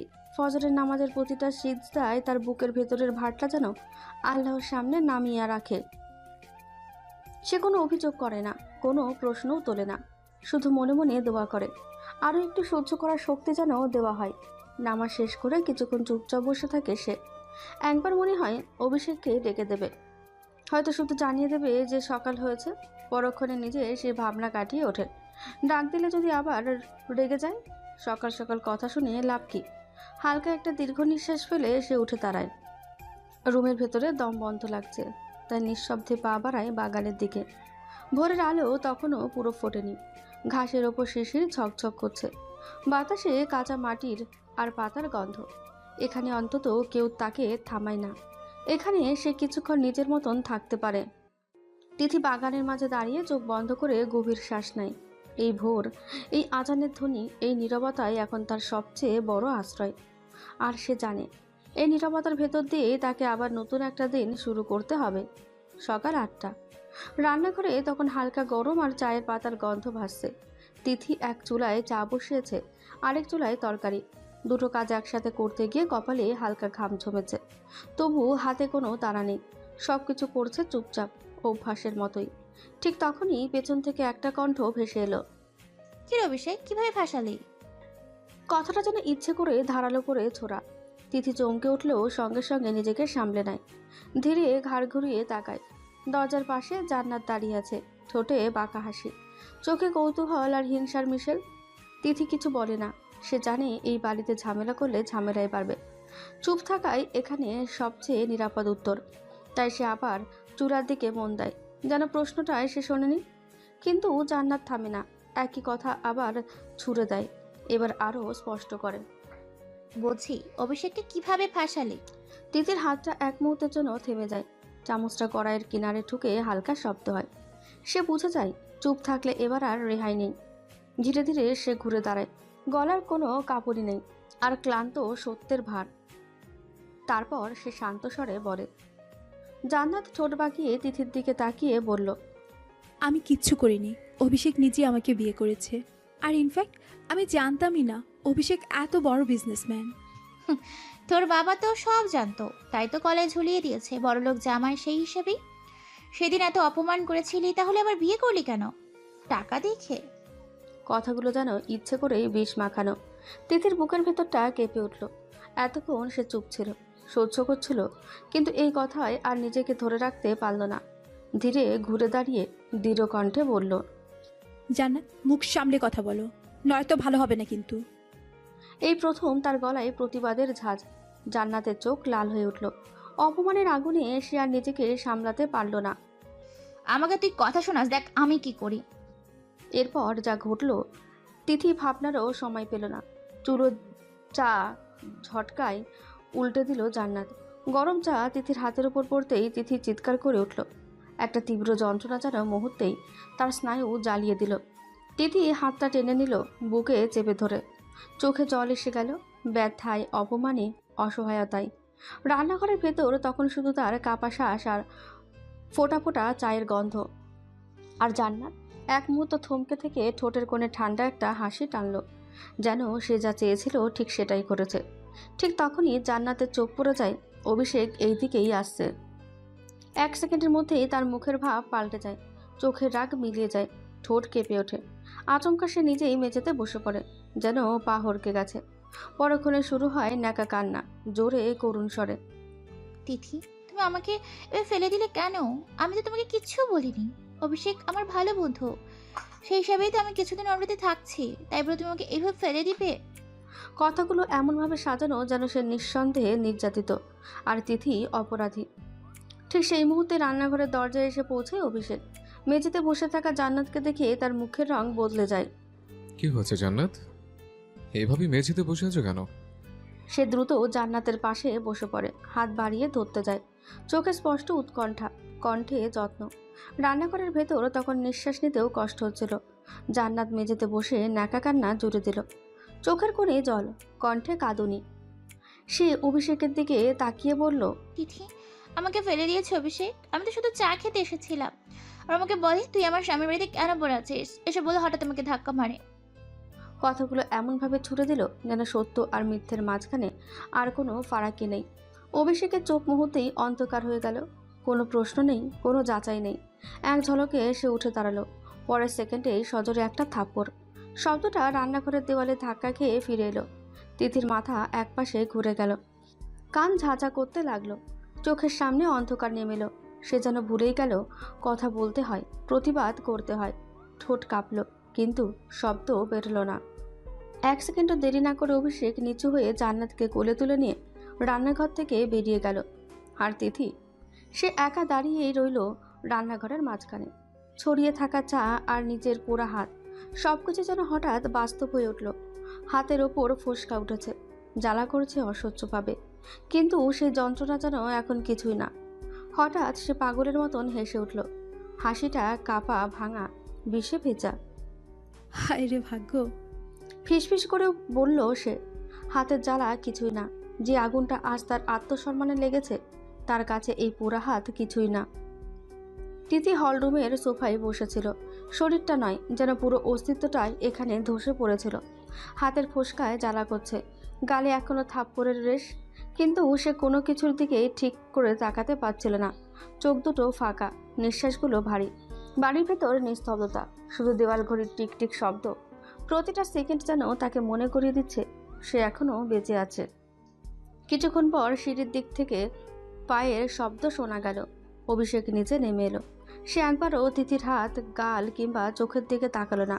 তাকালো শুধু এমনভাবে যেমন কেউ কোনো অপরাধের দিকে তাকায়। রাগ আর হুঁশিয়ারির মিশেলে গলার স্বর ছিল কঠিন, ঠান্ডা, নির্দয়। জান্নাত আমার ফ্রেন্ড, আর ওই বাড়িতেই থাকবে। এক মুহূর্ত থেমে চোখ শুরু করে আরো বলে, তোর কারণে যদিও আর একবার কষ্ট পায় তাহলে তোর খবর আছে। এই কথাগুলোই যেন চূড়ান্ত রায়। আর কিছু না বলে সে হনন করে দরজার দিকে এগিয়ে গেল। দরজাটা সজোরে বন্ধ করে গেল। শব্দটা বুকের ভেতর ধাক্কা দিয়ে ঢুকে গেল তিথির। বাড়িটা আবার নিস্তব্ধ। ওপরের তলার বারান্দা থেকে জান্নাত সব দেখছিল। তিথির ভাঙা মুখ, অভিষেকের রাগী কণ্ঠ, দরজার বন্ধ হয়ে যাওয়া সবকিছু। ঠোঁটের কোণে ধীরে ধীরে ফুটে উঠল একটুখানি বিজয়ী হাসি। চোখে কোনো অপরাধ নেই, আছে শুধু তৃপ্তি। আর নিচে তিথির চোখ দিয়ে টপটপ করে পানি পড়তে থাকে। সে শব্দ করে কাঁদে না, বুক ছিঁড়ে কোনো আহাজারি বের হয় না। শুধু নীরবে অশ্রু গড়িয়ে পড়ে একটার পর একটা, যেন প্রশ্নহীন আত্মসমর্পণ। এই বাড়িতে আজ সত্য আর মিথ্যার কোনো দাম নেই। এখানে শুধু বিশ্বাসের নামে অন্যায়টাই জিতে যায়। আর তিথি বুঝে যায় এই কান্না কেউ মুছিয়ে দেবে না। অফিসে এসে চেয়ারে বসেছে অভিষেক, কিন্তু মনটা সেখানে নেই। ল্যাপটপের স্ক্রিনে ফাইল খোলা, মেল জমে আছে, ফোনের নোটিফিকেশন জ্বলছে, তবু কিছুই চোখে ঢুকছে না। কলমটা হাতে নিয়ে বারবার টেবিলে ঠুকছে, আবার থেমে যাচ্ছে। বুকের ভেতরটা কেমন অস্বস্তিতে ভরে আছে। কেন এমন লাগছে সে নিজেও ঠিক বুঝতে পারছে না। একটাই কথা বারবার মাথার ভেতর ঘুরপাক খাচ্ছে। আমি কি তিথির সাথে অন্যায় করছি? প্রশ্নটা আসতেই যেন হঠাৎ বুকের কোথাও খচখচ করে ওঠে। চোখের সামনে ভেসে ওঠে তিথির পোড়া হাত, স্তব্ধ মুখ, নিঃশব্দে পড়ে থাকা চোখের জল। এক মুহূর্তের জন্য অভিষেকের ভ্রু কুঁচকে যায়। পরক্ষণে সে নিজেকেই ধমক দেয়। না, আমি কোনো অন্যায় করিনি। যা করেছি ঠিকই করেছি। নিজেকে বোঝাতে থাকে ও শাস্তি পাওয়ার যোগ্য। ওর জন্যই তো সবকিছু নষ্ট হয়ে গেছে। এই বিয়ে, এই ব্যবহার, সবই তো প্রতিশোধ। চেয়ারের পেছনে হেলান দিয়ে সে মাথাটা এলিয়ে দেয়। চোখ দুটো অনিচ্ছা সত্ত্বেও বন্ধ হয়ে আসে। অফিসের কোলাহল ধীরে ধীরে দূরে সরে যায়। বাস্তবের শব্দগুলো ফিকে হয়ে যায়। আর ঠিক তখনই সে ডুবে যায় অতীতে। সেদিন ছিল ভ্যালেন্টাইন্স ডে। কলেজ ক্যাম্পাসটা যেন একরকম রঙিন উৎসবে মেতে উঠেছিল। চারিদিকে হাসি, ফুলের গন্ধ, লাল গোলাপ আর রঙিন বেলুন। কেউ হাতে ফুল নিয়ে অপেক্ষা করছে, কেউ প্রিয় মানুষটাকে দেখে লাজুক হাসি লুকোচ্ছে। ভালোবাসার দিনে কলেজটা অন্যরকম প্রাণে ভরে উঠেছিল। অভিষেক সেদিন অসম্ভব খুশি। হাতে একগুচ্ছ তাজা ফুল, লাল আর সাদা গোলাপ মিশেলে। বুকের ভেতরটা উত্তেজনায় ধুকপুক করছিল। আজ সে তিথিকে প্রপোজ করবে। নিজের মনে বারবার কথা সাজাচ্ছিল, কি বলবে, কিভাবে বলবে, তিথি হাসলে কেমন লাগবে। কিন্তু এই খুশির আড়ালেই ছিল অন্য এক অন্ধকার পরিকল্পনা। তুহিন, রুহান আর ছায়া, ওরা আগে সব ঠিক করে রেখেছিল। কথার আড়ালে, হাসির আড়ালে একটা ফাঁদ পাতা ছিল। শুধু একজনকে এতে টানতে চায়নি ওরা, জান্নাতকে। জান্নাত কয়েকবার না করেছিল, বলেছিল এইসব ভালো লাগছে না, কিন্তু তার না শোনেনি কেউ। আর তিথি তিথি ছিল সম্পূর্ণ নিরুপায়। সে জানতো এই দিনে সে যা করতে যাচ্ছে সেটা তার নিজের ইচ্ছায় নয়। বাবার কঠিন সিদ্ধান্ত, পরিবারের চাপ, সব মিলিয়ে সে আর না বলতে পারেনি। ওর মনে শুধু একটাই ভয় ঘুরছিল, যদি বাবার কথা না শোনে তার মায়ের ওপর গিয়ে সব চাপ পড়বে। সেই ভয়টায় তাকে নীরবে রাজি হতে বাধ্য করেছিল। হঠাৎ করেই অভিষেকের চোখে পড়ে তিথিকে। দূর থেকে তাকে দেখেই অভিষেকের মুখ উজ্জ্বল হয়ে ওঠে। সে এক মুহূর্ত দেরি না করে সে দৌড়ে তিথির দিকে এগিয়ে যায়। ফুলের তোড়াটা শক্ত করে ধরে সে হাসি মুখে তার সামনে দাঁড়াতে যাচ্ছে। ঠিক তখনই অজান্তে সে পা রাখছিল এমন এক মুহূর্তে যেটা তার আর তিথির জীবন চিরতরে বদলে দেবে। ব্যালেন্স ডে সেই রঙিন দুপুরে ভালোবাসার মাঝে লুকিয়েছিল একটা ভয়ঙ্কর পরিকল্পনা। অভিষেক কিছু বলতে যাচ্ছিল, ফুলের তোড়াটা একটু সামনে বাড়িয়ে বুকের ভেতরের কথাগুলো সাজিয়ে নেওয়ার আগেই তিথি হঠাৎ কথা বলে উঠল। তার কণ্ঠটা অদ্ভুতভাবে শান্ত, অথচ ভেতরে চাপা কাঁপুনি। আমি জানি তুমি আমাকে প্রপোজ করবে। অভিষেক চমকে তাকালো। তিথির চোখে সে কি যেন দেখতে পেল, একটা গভীরতা, যেটার মানে সে তখন বুঝতে পারেনি। তিথি আবার বলল, আমি চাই তুমি আমাকে প্রপোজ করার আগে তোমার চোখে লাল ফিতা বেঁধে দেই। কথাটা শুনে অভিষেক হেসে ফেলল। তারপর খুশি গলায় বলল সে, আচ্ছা, তিথি সঙ্গে সঙ্গে ব্যাগ থেকে একটা লাল ফিতা বের করলো। ফিতাটা হাতে নিতেই তার আঙুল কাঁপতে শুরু করলো। বুকের ভেতরটা হু হু করে উঠল। চোখের কোণে জল জমে এলো। সে চোখ নামিয়ে নিল। কাঁদলে চলবে না, এখন কাঁদলে সব ভেঙে পড়বে। এটা আমি চাইনি, কিন্তু আমার আর কোনো উপায় নেই। নিজেকে শক্ত করে সে অভিষেকের কাছে এগিয়ে গেল। ধীরে খুব যত্ন করে তার চোখে ফিতা বেঁধে দিল। গিটটা বাঁধার সময় হাতটা একটু থেমে গেল, যেন শেষ মুহূর্তে নিজেকেই প্রশ্ন করছে, এটা কি ঠিক? অভিষেক কিছু টের পেল না। চোখ বাঁধা অবস্থায়ও সে হাসছিল, বিশ্বাস করছিল। ঠিক তখনই তুহিন, রুহান আর ছায়া একসাথে এগিয়ে এলো। কথা না বাড়িয়ে, কোনো সুযোগ না দিয়ে তারা তিথিকে ওখান থেকে সরিয়ে আনলো। অভিষেক তখনও কিছু বুঝতে পারেনি। তার চোখ বাঁধা, চারপাশে শুধু পরিচিত কোলাহল, কলেজ ক্যাম্পাসের শব্দ ও দূরের হাসি, ফুলের গন্ধ। সে ভাবছে তিথি ঠিক সামনেই দাঁড়িয়ে আছে। বুকের ভেতরটা উত্তেজনায় ধুকপুক করছে। আজকের দিনটার জন্য সে কত স্বপ্ন দেখেছে। হঠাৎ সে হাঁটু গেড়ে বসে পড়ল। হাতের ফুলের তোড়াটা সামনে বাড়িয়ে কাপা কিন্তু আনন্দে ভরা কণ্ঠে বলল, তিথি, আমি তোমাকে ভালোবেসে ফেলেছি। I love you. কথাটা শেষ হতেই চারপাশে আচমকা ফেটে পড়ল হাসির শব্দ। একটা না, অনেকগুলো। উচ্চ স্বরের নির্মম উপহাসে ভরা হাসি। অভিষেক চমকে উঠে দাঁড়ালো। বুকের ভেতরটা কেঁপে উঠল। দ্রুত হাতে চোখের বাঁধন খুলে ফেলল। আর ঠিক তখনই তার সামনে খুলে গেল এক বিভীষিকাময় দৃশ্য। পুরো কলেজ ক্যাম্পাস, শিক্ষার্থী, পরিচিত মুখ, অচেনা মুখ, সবাই তাকিয়ে আছে তার দিকে। আর সবাই হাসছে। কেউ আঙুল তুলে, কেউ মোবাইল বের করে, কেউ ফিসফিস করে। সেই হাসির ভিড়ে দাঁড়িয়ে অভিষেক যেন একা, নগ্ন, অসহায়। সে তিথিকে খুঁজল, কিন্তু তার আগেই একটা প্রচণ্ড আঘাত। কিছু বোঝার আগেই তার শরীরটা কেঁপে উঠল। সামনে তাকিয়ে দেখে তিথির বাবা, হাতে শক্ত লোহার রড, চোখে আগুন, মুখে অন্ধ রাগ। তারপর আরেকটা আঘাত। অভিষেক মাটিতে হুমড়ি খেয়ে পড়ল। তিথি দূর থেকে সব দেখছে। তার মাথা ঘুরে উঠল। সে ভেবেছিল অপমান করবে, চিৎকার করবে, হয়তো গালমন্দ করবে, কিন্তু মারবে এটা সে জানতো না। বাবা, চিৎকার করে উঠল তিথি, বাবা মেরো না। সে ছুটে যেতে চাইল, কিন্তু ঠিক তখনই তুহিন, রুহান আর ছায়া তাকে চেপে ধরল। থাম, এখন গেলে সব শেষ। তোকে আগেই ওর সাথে মিশতে বারণ করেছিলাম, শুনিসনি? এবারের মাসুল তো ওকে দিতেই হবে। তিথি ছটফট করতে লাগলো। চোখ দিয়ে অনবরত জল পড়ছে। গলা ফাটিয়ে আবার চিৎকার করলো। বাবা প্লিজ মেরো না। কিন্তু তিথির বাবা তখন আর কিছু শুনছে না। একটার পর একটা আঘাত পড়তে থাকলো। অভিষেক নিজেকে বাঁচানোর চেষ্টা করছে, হাত তুলে মাথা ঢাকছে, কিন্তু রডের আঘাত থামছে না। কাপড়ে লাল রক্তের ছোপ ছোপ হয়ে উঠেছে। মাটিতে পড়ে থাকা ফুলের তোড়াটা রক্তে ভিজে যাচ্ছে। প্রায় নিঃশ্বাসহীন হয়ে মাটিতে লুটিয়ে থাকা অভিষেকের দিকে আর একবারও ফিরে তাকালো না তিথির বাবা। ভারী লোহার রডটা নিস্তেজ হাতে ছেড়ে দিয়ে ঠোঁটের কোণে এক চিলটে বাঁকা হাসি এঁকে সে ধীরে ধীরে সরে গেল, যেন সবকিছু তার জন্য নিছকে এক বিনোদন। তার চলে যাওয়ার সঙ্গে সঙ্গে যেন বাঁধ ভাঙা উল্লাসে ফেটে পড়ল কলেজ চত্বর। চারদিক থেকে ছুটে এলো শিক্ষার্থীরা। কেউ করুণা নয়, বরং কৌতুক খুঁজছে। আধভরা অভিষেককে দুজন টেনে দাঁড় করালো। কারো হাতে তখন কালির পাত্র। মুহূর্তের মধ্যে কালো কালি মাখিয়ে দেওয়া হলো তার মুখে। চেনা মানুষটাকে যেন অচেনা করে তোলার নিষ্ঠুর খেলায় মেতে উঠল সবাই। খুব শখ তাই না বড়লোকের মেয়ের সঙ্গে প্রেম করা? নে এবার শখ মিটা। বিদ্রুপ আর ঠাট্টার বাক্যগুলো হেসে হেসে ছুঁড়ে মারছিল তারা। চারপাশে অট্টহাসি, করতালি, শীষ, সব মিলিয়ে এক ভয়ঙ্কর কোলাহল। অভিষেক তখন দাঁড়িয়ে আছে, কিন্তু তার চোখে কোনো প্রতিবাদ নেই, শুধু অপমানের নীরব আগুন। না, থামুন, ওকে ছেড়ে দিন। কিন্তু তার কণ্ঠস্বর ভিড়ের গর্জনে হারিয়ে গেল। কেউ শোনেনি, কেউ শুনতেও চায়নি। তিথি ছুটে আসতে চেয়েছিল, কিন্তু পা যেন জমে গিয়েছিল মাটিতে। চোখের সামনে ভালোবাসার মানুষটাকে ভেঙে পড়তে দেখেও সে অসহায়, ঠিক যেমন এই সমাজে দুর্বলদের অসহায় হতে হয়।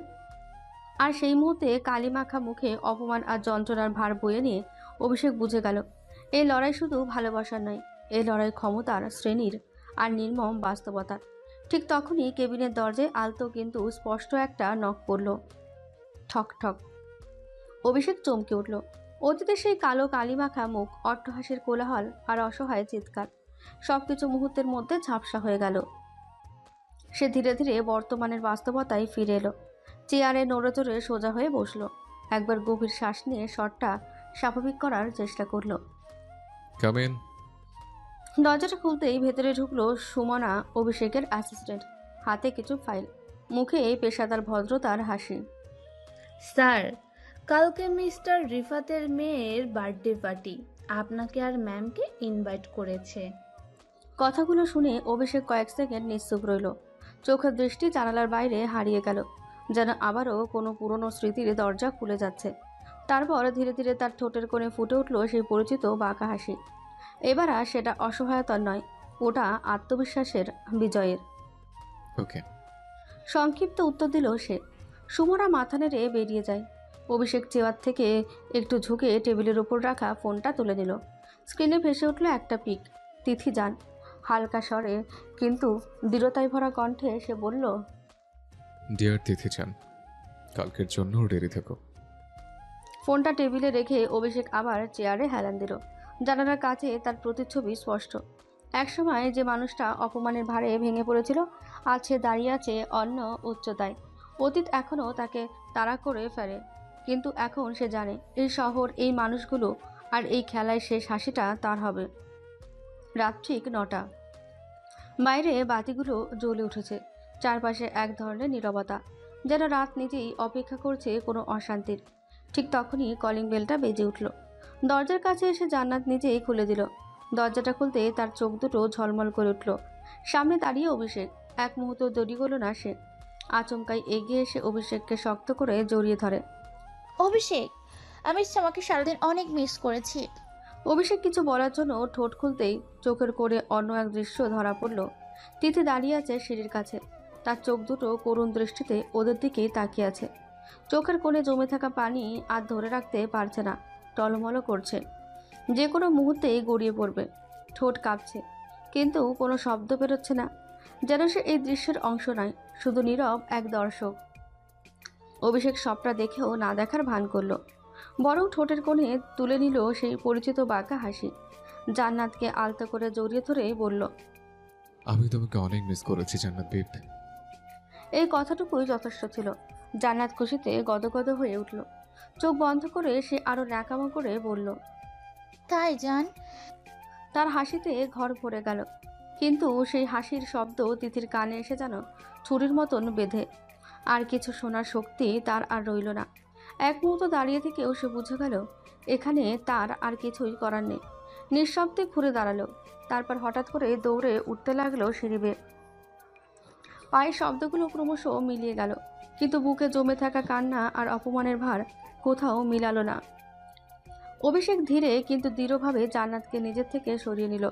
তার চোখে আর আগের সেই নরমতা নেই, কণ্ঠে জমে উঠেছে বিরক্তির ছায়া। যখন তখন এইভাবে জড়িয়ে ধরবে না, আমার ভালো লাগে না। কথাগুলো ছুড়ে দিয়ে আর এক মুহূর্ত দাঁড়ালো না সে। দ্রুত পায়ে হনন করে সিঁড়ির দিকে এগিয়ে গেল। তার পায়ের শব্দগুলো যেন ধাক্কা দিয়ে আছড়ে পড়ছিল দেওয়ালে। পেছনে দাঁড়িয়ে থাকা জান্নাত বিস্ময়ে তাকিয়ে রইল। এই আচরণ সে বুঝে উঠতে পারল না। একটু আগে যে মানুষটা মিষ্টি গলায় কথা বলছিল, হঠাৎ এমন বদলে গেল কেন? নিজের মনে ফিসফিস করে বলল সে। একটু আগেই তো কত সুন্দর করে কথা বলছিল, হঠাৎ কি হলো? ওপরে উঠে অভিষেক সোজা চলে গেল রুমে। ভেতরে ঢুকে চারপাশে তাকালো।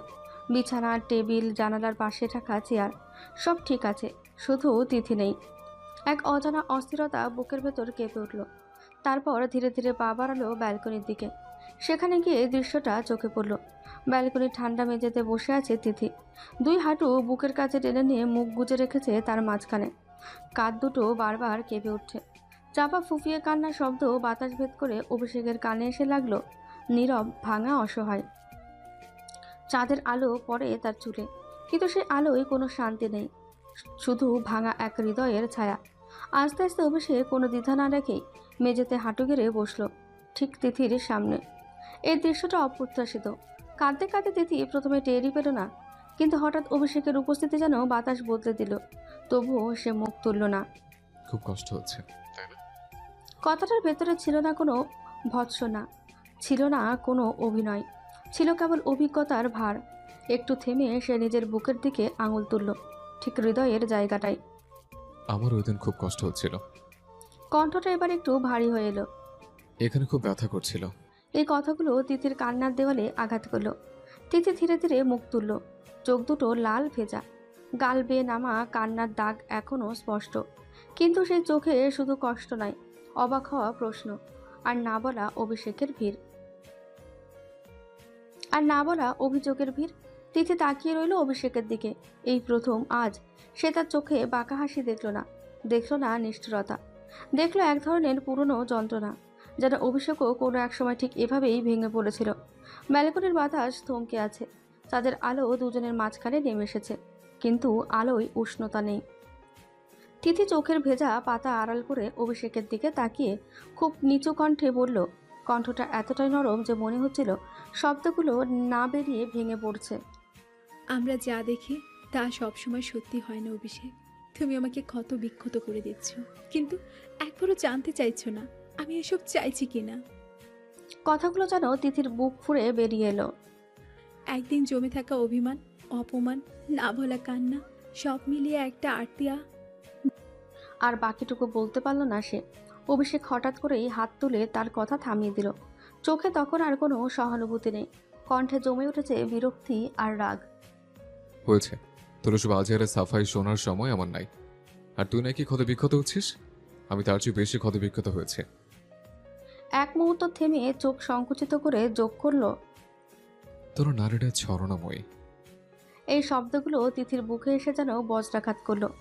অভিষেক আর এক সেকেন্ডও দাঁড়ালো না, হঠাৎ করেই ঘুরে দাঁড়িয়ে দ্রুত পায়ে রুমের ভেতর ঢুকে পড়ল। দরজার শব্দটা জোরে বন্ধ না হলেও তিথির মনে হলো কিছু একটা চিরতরে বন্ধ হয়ে গেল।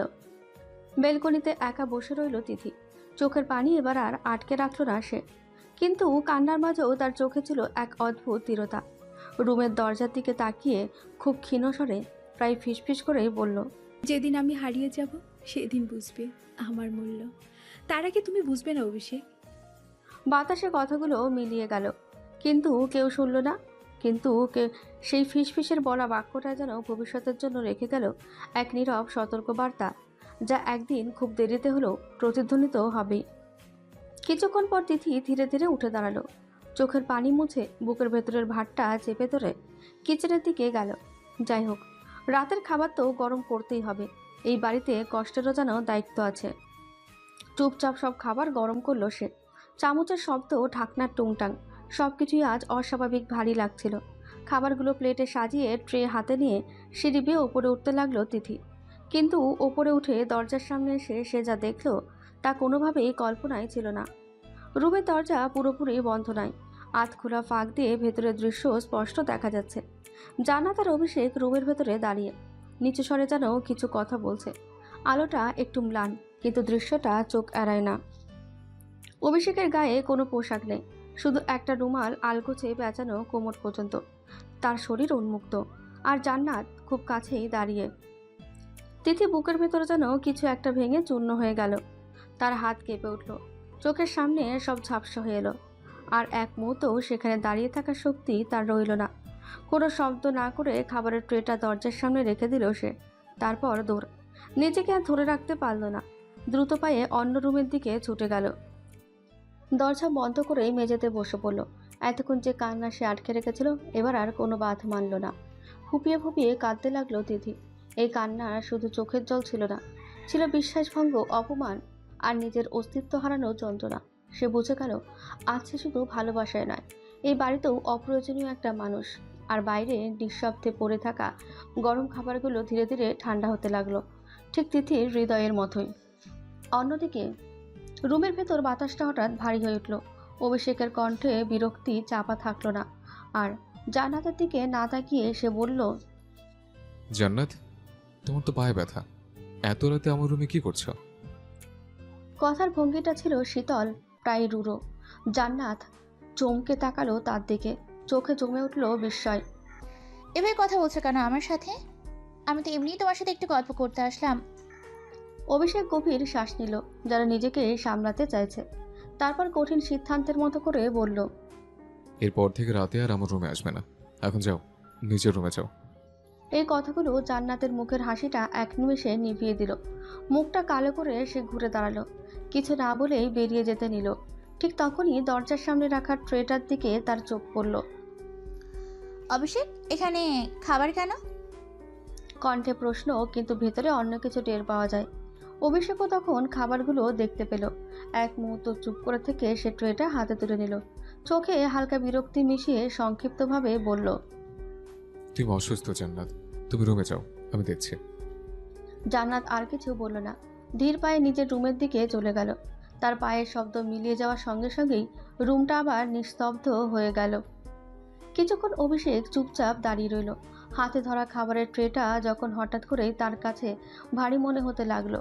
রুমের ভেতর নিস্তব্ধতা, কেবল নিজের শ্বাসের শব্দটুকুই স্পষ্ট। অবশেষে সে ট্রেটা পাশের ছোট টি টেবিলের ওপর রেখে দিল। দ্রুত পায়ে কাপড় চাপিয়ে নিল, যেন তাড়াহুড়ো করে কোনো অস্বস্তিকর ভাবনা থেকে বেরিয়ে আসতে চাইছে। তারপর আর দেরি না করে অন্য রুমের দিকে এগিয়ে গেল।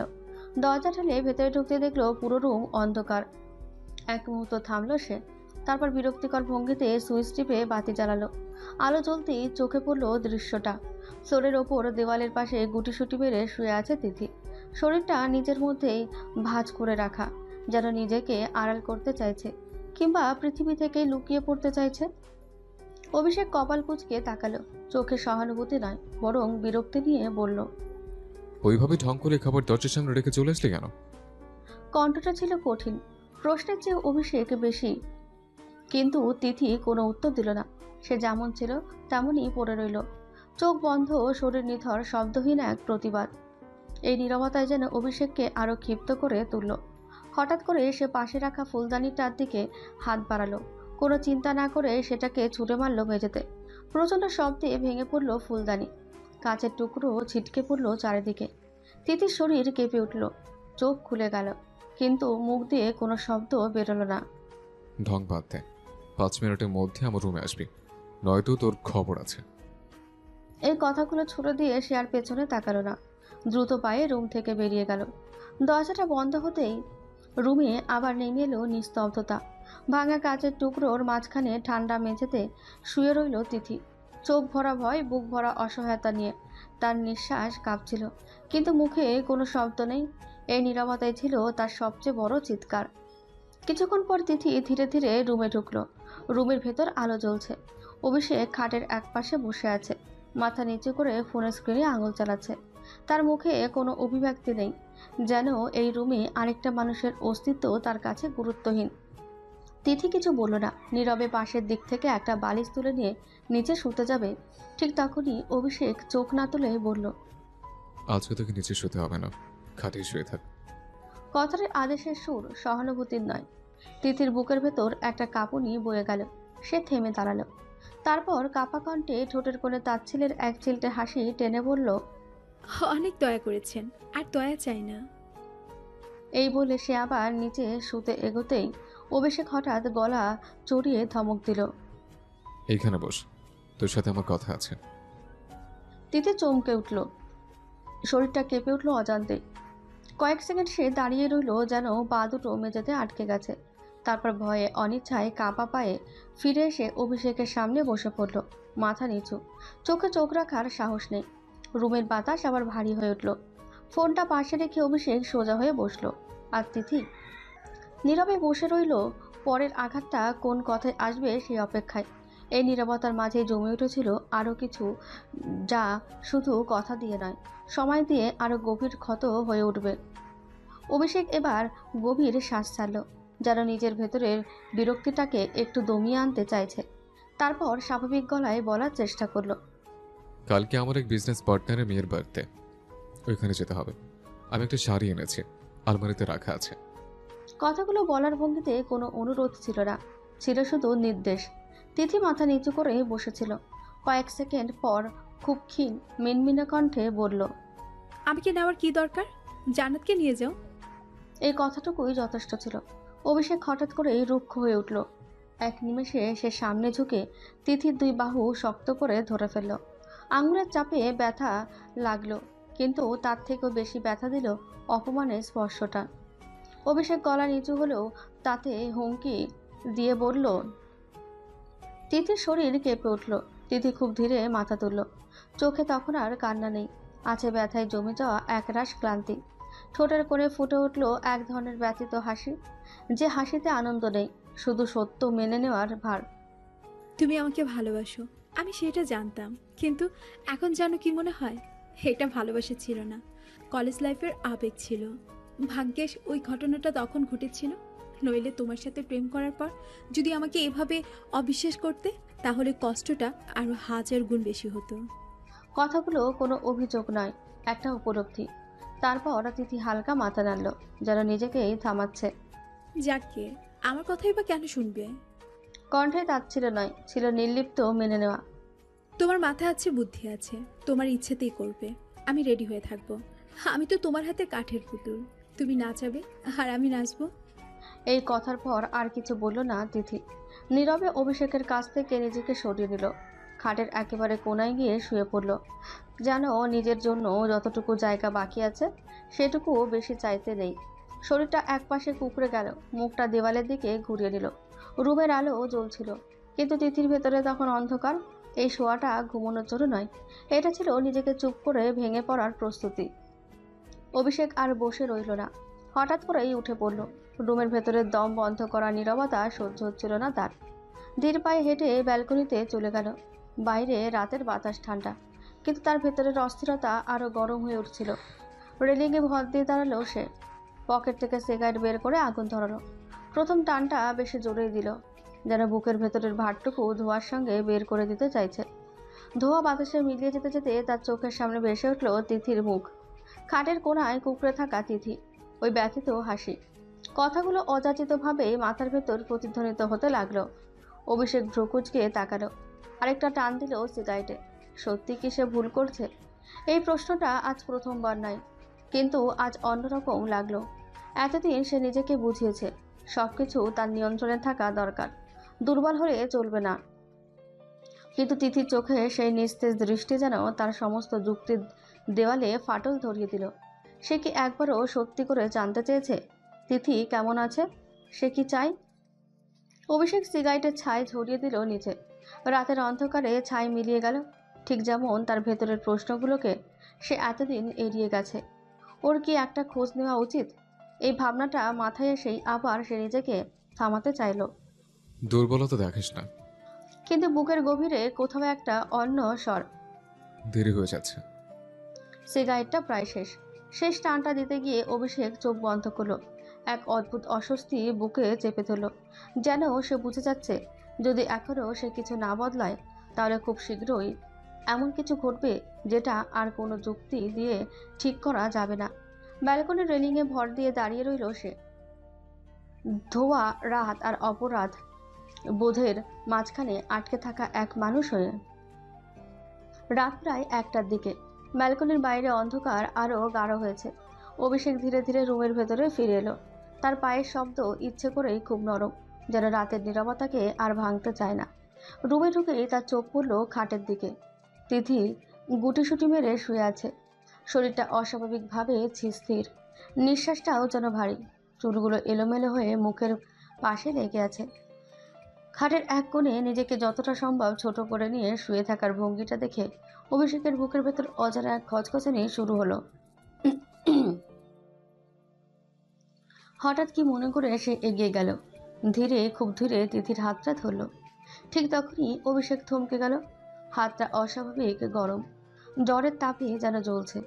তাও ভালো করে তাকাতে সে দেখল তিথির হাতে পোড়া দাগে ফোসকার চিহ্ন, আর এক আঙুলে কাটা। খুব বড় কিছু নয়, কিন্তু অবহেলা করার মতো না। অভিষেকের মুখের ভেতর কেমন একটা মোচড় দিল। কিছু না বলে সে পাশের ড্রয়ার খুলল, ভেতর থেকে মলম বের করলো। হাতটা আলতো করে তুলে নিয়ে খুব সাবধানে, যেন ব্যথা না লাগে, পুরো জায়গাগুলোতে মলম লাগিয়ে দিতে লাগলো। তিথি নড়ে উঠল সামান্য, কপাল কুঁচকে গেল, কিন্তু জাগলো না।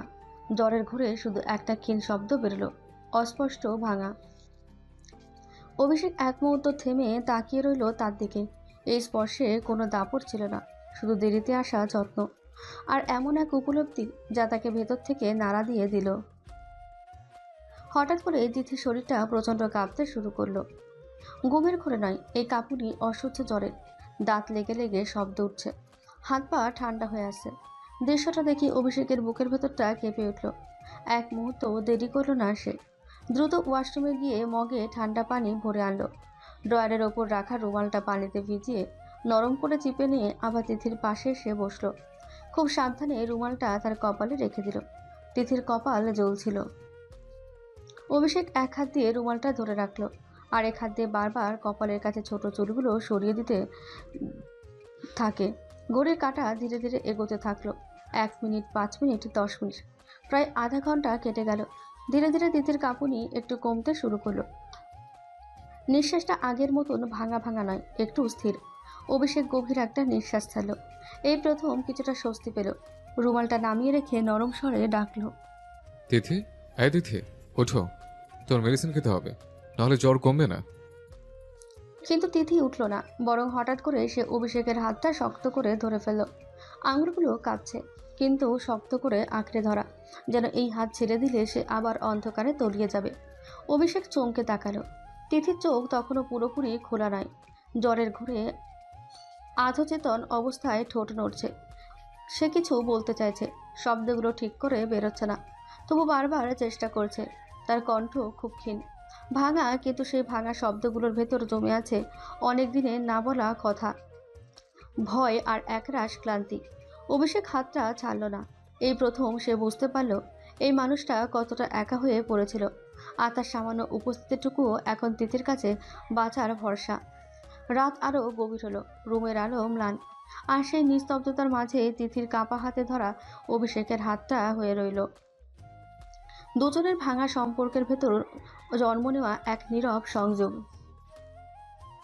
রাত তখন প্রায় 3টের কাছাকাছি। বাইরে সবকিছুই নিস্তব্ধ।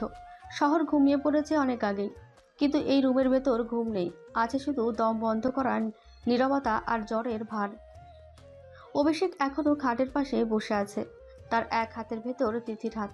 তিথি ঘুমিয়ে আছে, কিন্তু ঘুমটা শান্ত নয়, কপাল জ্বলছে, নিঃশ্বাস ভারী।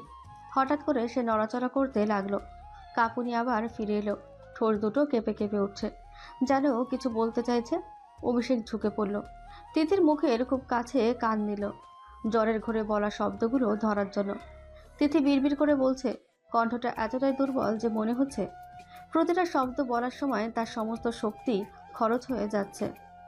অভিষেক, তুমি আমাকে কখনোই ভালোবাসোনি। তুমি খুব পচা। আমি কত কেঁদেছি তোমার জন্য।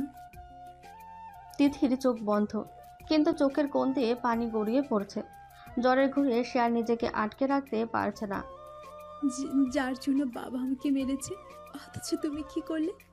আমাকে কষ্ট দিলে, ওই জান্নাতকে জড়িয়ে ধরলে। তিথির বুক ওঠানামা করছে দ্রুত। হাতটা আরো শক্ত করে অভিষেকের হাত আঁকড়ে ধরল, যেন হারিয়ে যাওয়ার ভয়। আমার খুব কষ্ট হচ্ছিল তখন। হঠাৎ নিজের বুকে হাত ঠাকানোর ভঙ্গি করে বলল, এখানে খুব ব্যথা করছিল। এই কথাগুলো বলতে বলতেই তিথি কাঁদতে লাগলো, নিঃশব্দে নয়, ভাঙা অসহায় কান্না। এমন কান্না যা কাউকে দোষ দেয় না, শুধু নিজের কষ্টটা বাইরে এনে দেয়। অভিষেক পাথরের মতন বসে রইল। এই প্রথম সে তিথির না বলা কথাগুলো শুনল, কোনো তর্ক ছাড়া, কোনো পাল্টা যুক্তির সুযোগ ছাড়া। জ্বরের ঘরে বলা এই কথাগুলো ছিল একেবারে খাঁটি সত্য। তার বুকের ভেতর কোথাও একটা মোচড় দিয়ে উঠল। হাতটা সে ছাড়ল না, বরং আরো শক্ত করে ধরে রইল, যেন এই হাতটায় এখন তার শাস্তি আর তার সুযোগ দুটোই। রুমের আলো ম্লান, রাত গভীর, আর সেই গভীর রাতে তিথি ভাঙা কথাগুলোর প্রতিটা শব্দ অভিষেকের ভেতরে গেঁথে যেতে লাগলো, এমনভাবে যা আর কোনোদিন সহজে বের হবে না। পরের দিন সকালটা ছিল নরম। জানালার পর্দার ফাঁক দিয়ে রোদের সরু কণা ঢুকে এসে রুমের নিস্তব্ধতাকে নরম আলোয় ভরিয়ে দিল। ঠিক সেই আলোয় তিথির মুখে পড়ল। কোমল উষ্ণতা গালে লাগতেই তার ঘুম ভেঙে গেল। চোখ খুলে প্রথমে সে কিছুই বুঝল না। 2 সেকেন্ড, 3 সেকেন্ড, তারপর হঠাৎই অবাক দৃষ্টি, বিস্ময়ে চোখ বড় হয়ে গেল। নিজের শরীরটাকে খুব ধীরে সরাতে গিয়ে বুঝল ও শুয়ে আছে অভিষেকের বুকের ওপর। এক মুহূর্ত শরীর ঝাঁকুনি দিয়ে উঠল তার, গাল লাল হয়ে উঠল লজ্জায়, ঠোঁট কেঁপে উঠল, কিন্তু শব্দ বেরোলো না। অভিষেক তখনও গভীর ঘুমে, নিঃশ্বাস ধীর আর ভারী। আমি এখানে কেন? কিভাবে? তিথি দ্রুত সরে গেল তার বুক থেকে, যেন কেউ দেখে ফেলবে এই ভয়। পা মেঝেতে নামানোর সাথে সাথে তার মাথায় ঢেকে গেল গত রাতের শূন্যতা। তার কিছুই মনে নেই। জ্বরের ঘরে কোথায় ছিল, কি বলেছে, সব অন্ধকার। সে তাড়াতাড়ি ওয়াশরুমে ঢুকে দরজা লাগিয়ে দিল। ঠান্ডা বেসিনে পানি ছুতেই খেয়াল হলো আজ নামাজও পড়া হয়নি। এই নিয়ে বুকের ভেতর অন্যরকম অপরাধবোধ জন্ম নিল। আয়নায় নিজের মুখ দেখল তিথি। চোখ লাল, চুল এলোমেলো, আর মুখে অদ্ভুত এক বিস্ময়ের ছাপ। মাথায় বারবার ঘুরছে একটাই প্রশ্ন, আমি অভিষেকের বুকে কিভাবে গেলাম? গত রাত যেন কুয়াশার মতো, ধরতে গেলেই মিলিয়ে যায়। ওয়াশরুম থেকে বের হতেই তিথি খেয়াল করলো অভিষেক এখনও খাটের পাশে বসে আছে। চোখে কোনো বিশেষ ভাব নেই, শুধু সকালে ঘুমের ভেতরের অদ্ভুত শীতলতা। তিথি তার দিকে তাকালো। অভিষেকের একবার তাকালো তারপর চোখ ঘুরিয়ে চুপচাপ ওয়াশরুমে চলে গেল। ওয়াশরুমে ঢুকে ফ্রেশ হয়ে এলো, কিন্তু রুমে ফিরে দেখলো তিথি নেই। ও চুপচাপ তিথি কিচেনে চলে গেল। কিচেনের দরজায় তাকাতেই চোখ খুললো তিথি কাজ করছে। সব কিছু নিখুঁত, মনোযোগ সম্পূর্ণ হচ্ছে, কিন্তু শরীরের প্রতিটি ভঙ্গিতে স্পষ্ট ক্লান্তি। অভিষেক ধীরে ধীরে কিচেনের মধ্যে ঢুকলো, তার কণ্ঠ গুরু গম্ভীর সুর। আমি খেয়ে যাব না, তাই রান্না করার দরকার নেই। এই কথা শুনে তিথি হঠাৎ পেছনে ফিরে তাকালো, কণ্ঠে চট করে বিস্ময়। কেন খাবে না? অভিষেক কোনো রকম রাগ নয়, বরং ঠান্ডা গম্ভীরতার সঙ্গে বলল। তার কৈফিয়ত তোকে দিতে হবে কেন? তিথি এক মুহূর্ত থেমে গেল, তারপর হালকা তাচ্ছিল্য মিশিয়ে হাসল। চোখের কোণে এক চিলটে ভোলার ভঙ্গি বলল, হো, আমি তো কাজের লোকে বাড়ির, সরি, মাফ করো আমাকে। গম্ভীর কিন্তু ক্লান্ত স্বরে বলল, বিকেলে রেডি হয়ে থাকিস। হ্যাঁ, তোমার হাতের পুতুল তো, রেডি থাকবো অবশ্যই। কতটা যতটা হালকা শোনালো, তার ভেতরে ততটাই ধার ছিল। অভিষেক ভেবে পায়নি এটা ব্যঙ্গ নাকি নিছক প্রতিবাদ। এক মুহূর্তের জন্য সে তিথির দিকে ভালো করে তাকালো। মেয়েটার চেহারা দেখে বোঝার উপায় নেই কয়েকদিন বছরও ওকে অপমান করেছে। অভিষেকের মনে প্রশ্ন উঠল, সত্যি কি ও এসবের মধ্যে জড়িয়েছিল? কিন্তু সেসব প্রশ্ন করার অভ্যেস তার নেই, তার স্বভাব ভেবে লাভ নেই, তাই ভাবা নয়। হঠাৎ হনহন করে বেরিয়ে গেল বাড়ি থেকে। জুতোর শব্দ আর দরজার বন্ধ হওয়ার আওয়াজে পুরো বাড়িটা মুহূর্তের মধ্যেই একা হয়ে গেল। তিথি চুপ করে দাঁড়িয়ে রইল। অভিষেকের চলে যাওয়া দেখে তার ভেতরে একটা অদ্ভুত অস্বস্তি কাজ করলো। আজকে কিছু বলল না কেন? নিজেকেই প্রশ্ন করলো তিথি। হঠাৎ মনে হলো, আজকে আমি খোঁচে দিয়ে কথা বললাম, তবু আমাকে কিচ্ছু বললো না কেন? তার চোখ কিচেনের জানলা দিয়ে বাইরে তাকিয়ে থাকে। বাড়ির ভেতর নীরবতা আরো ঘন হয়ে ওঠে, আর সেই নীরবতার মাঝে তিথি প্রথমবার ভাবছে বাড়ির ভেতর নীরবতা আরো ঘন হয়ে ওঠে আর সেই নীরবতার মাঝে তিথি প্রথমবার ভাবতে থাকে, অভিষেকের চলে যাওয়ার পথটা এত দৃঢ় কেন? বিকেল 5টা ঠিক। ঘড়ির টিকটিক শব্দে পুরো বাড়িটা যেন অস্বস্তিতে কেঁপে উঠেছে। তিথি অনেক আগেই রেডি হয়ে সোফায় বসে আছে। একটা কালো শাড়ি, হালকা মেকআপ, গলায় ছোট্ট মুক্তোর মালা, চুলটা পাশে দিয়ে গুছিয়ে নেওয়া, সাদামাটা কিন্তু অসম্ভব মার্জিত। ওর নিজেরই পার্টিতে যাওয়ার ইচ্ছে নেই, কিন্তু ও জানে অভিষেকের সামনে আর কথা বাড়ানো মানে আবার অপমান, আবার তাচ্ছিল্য। তাই আগে থেকেই রেডি হয়ে আছে, যাতে অন্তত সময় নিয়ে আর খোঁচা না শুনতে হয়। কিছুক্ষণ পর সামনে দরজা খুললো, অভিষেক ঢুকলো দ্রুত, যেন কোথাও পৌঁছাতে দেরি হয়ে গেছে। একবারই তিথির দিকে তাকালো আর দৃষ্টির সঙ্গে সঙ্গে কেঁপে উঠল। কালো শাড়িতে তিথিটা এতটা শুনতে লাগবে এটা ওর হিসেবের বাইরে ছিল। ব্যথার মতো কিছু একটা বুকে উঠে এলো, কিন্তু অভ্যাসসিদ্ধ ভঙ্গিতে মুখ শক্ত রাখলো। দৃষ্টিটা এক মুহূর্তের বেশি রাখার সাহস তার নেই। চোখ সরিয়ে নিল তাড়াতাড়ি, তারপর ভেতরে ভেতরে নিজেকে ধমকালো। কি করছিস? এটা সেই মেয়ে যাকে প্রতিশোধ নেওয়ার জন্য বিয়ে করেছিস। বেশি ভাবার দরকার নেই। কথা না বাড়িয়ে ওয়াশরুমের দিকে চলে গেল। তিথি তাকিয়ে রইল, ওর চোখে বিস্ময় নয়, বরং শান্ত একটা পর্যবেক্ষণ। অভিষেকের ভেতরকার গন্ডগোলটা তিথি টের পায় না ঠিকই, তবে ওর চোখ সরিয়ে নেওয়ার ভঙ্গিটা খুবই পরিচিত, যেন কেউ চোর ধরা পড়ে লজ্জায় মাথা নত করেছে। কিছুক্ষণ পর অভিষেক বের হলো ফর্মাল স্যুট, হালকা পারফিউম, চুল পেছনে টেনে রাখা, মুখ আগের মতোই গম্ভীর। মাত্র একটা শব্দে বলল, চল। তিথি নীরবে উঠে দাঁড়ালো। কোনো প্রশ্ন নয়, কোনো মন্তব্য নয়, শুধু শান্তভাবে অভিষেকের পেছনে পেছনে হাঁটলো। দুজন একই পথে হাঁটছে, কিন্তু মনের ভেতরে দূরত্বটা বাড়িটা পেরিয়ে, রাস্তাটা পেরিয়ে শহরটার সমান লম্বা। গাড়ি স্টার্ট হতেই ভেতরের নিস্তব্ধতা যেন আরো ভারী হয়ে গেল। ইঞ্জিনের গুঞ্জন আর শহরের সন্ধ্যার হালকা হর্নের শব্দ, বাকিটা নীরবতা। তিথি জানালার ওপারে তাকিয়ে থাকে। সূর্য ঢলে পড়েছে, আলোটা কমলা থেকে ধূসর হয়ে যাচ্ছে।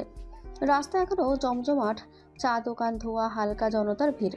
তিথির দৃষ্টি সব দেখে কিন্তু কিছুই দেখে না।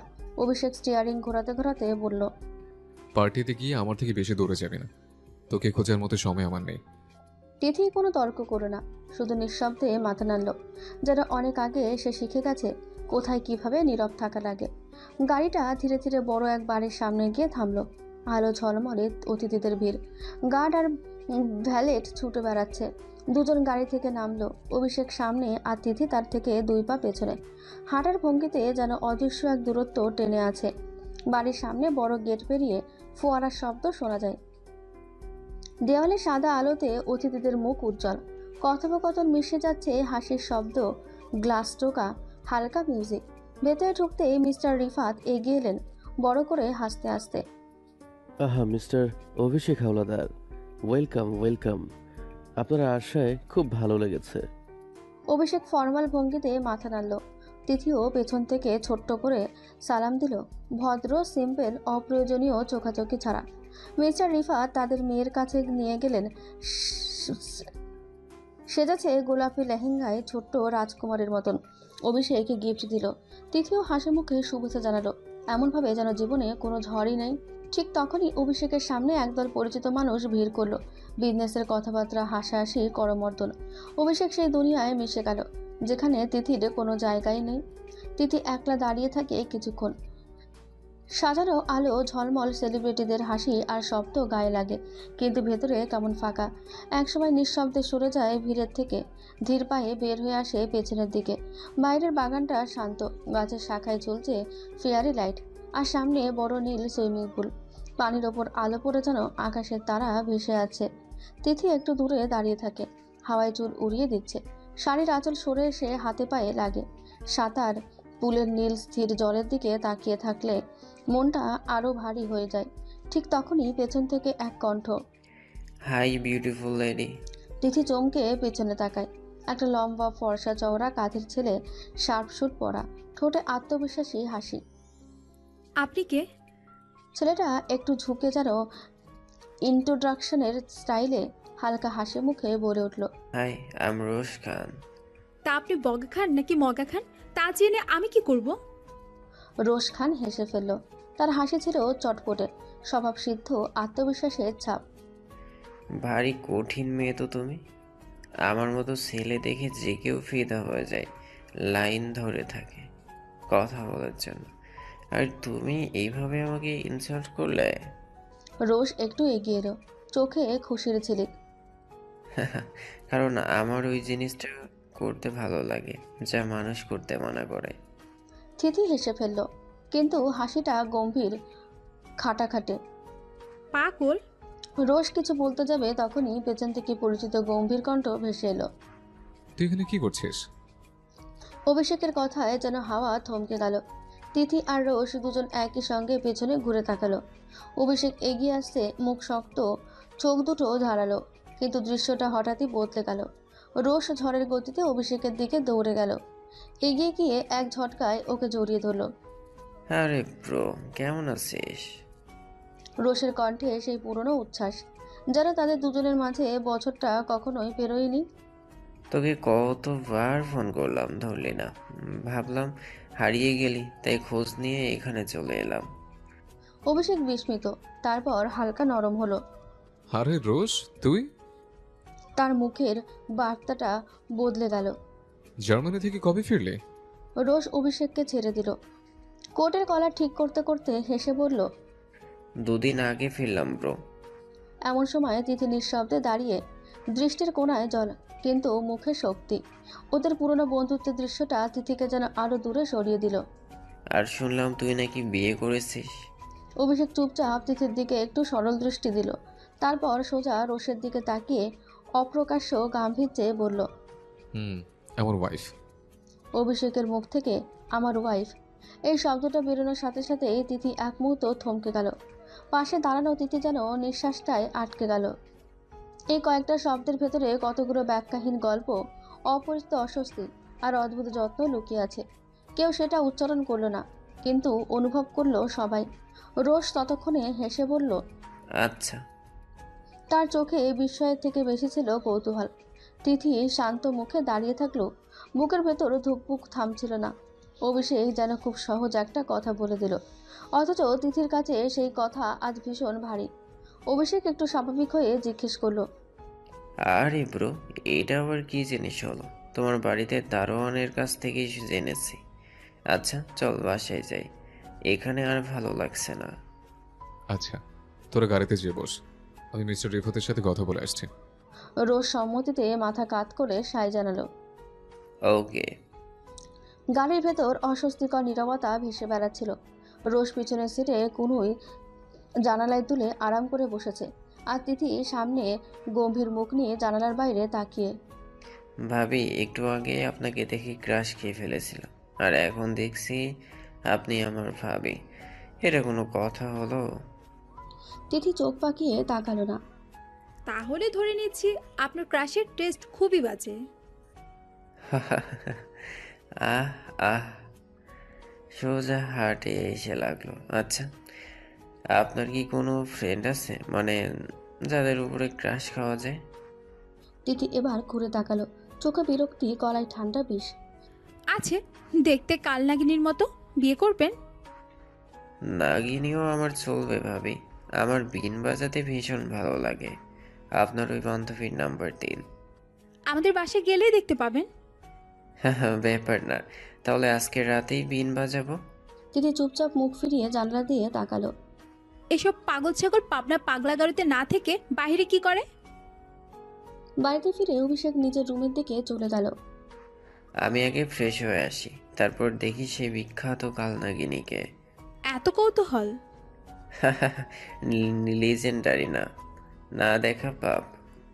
তিথি হেসে রুমের দিকে চলে গেল, আর রোজ শ্বাস ছেড়ে উপরে গেস্ট রুমে চলে গেল ফ্রেশ হতে। ফ্রেশ হয়ে নিচে নেমে আসতে লিভিং রুমে সোফায় বসা এক মেয়েকে দেখতে পেল। কালো চুল উড়তে উড়তে কাঁধে পড়েছে, চোখে হালকা গোল, ভ্রু দুটো যেন আঁকা, তবে মুখে এমন এক ধরনের আত্মবিশ্বাস যে দূর থেকে দেখলেও বোঝা যায় এই মেয়ে সহজ না। রোজ বিনা অনুমতিতে গিয়ে তার পাশে বসে পড়ল।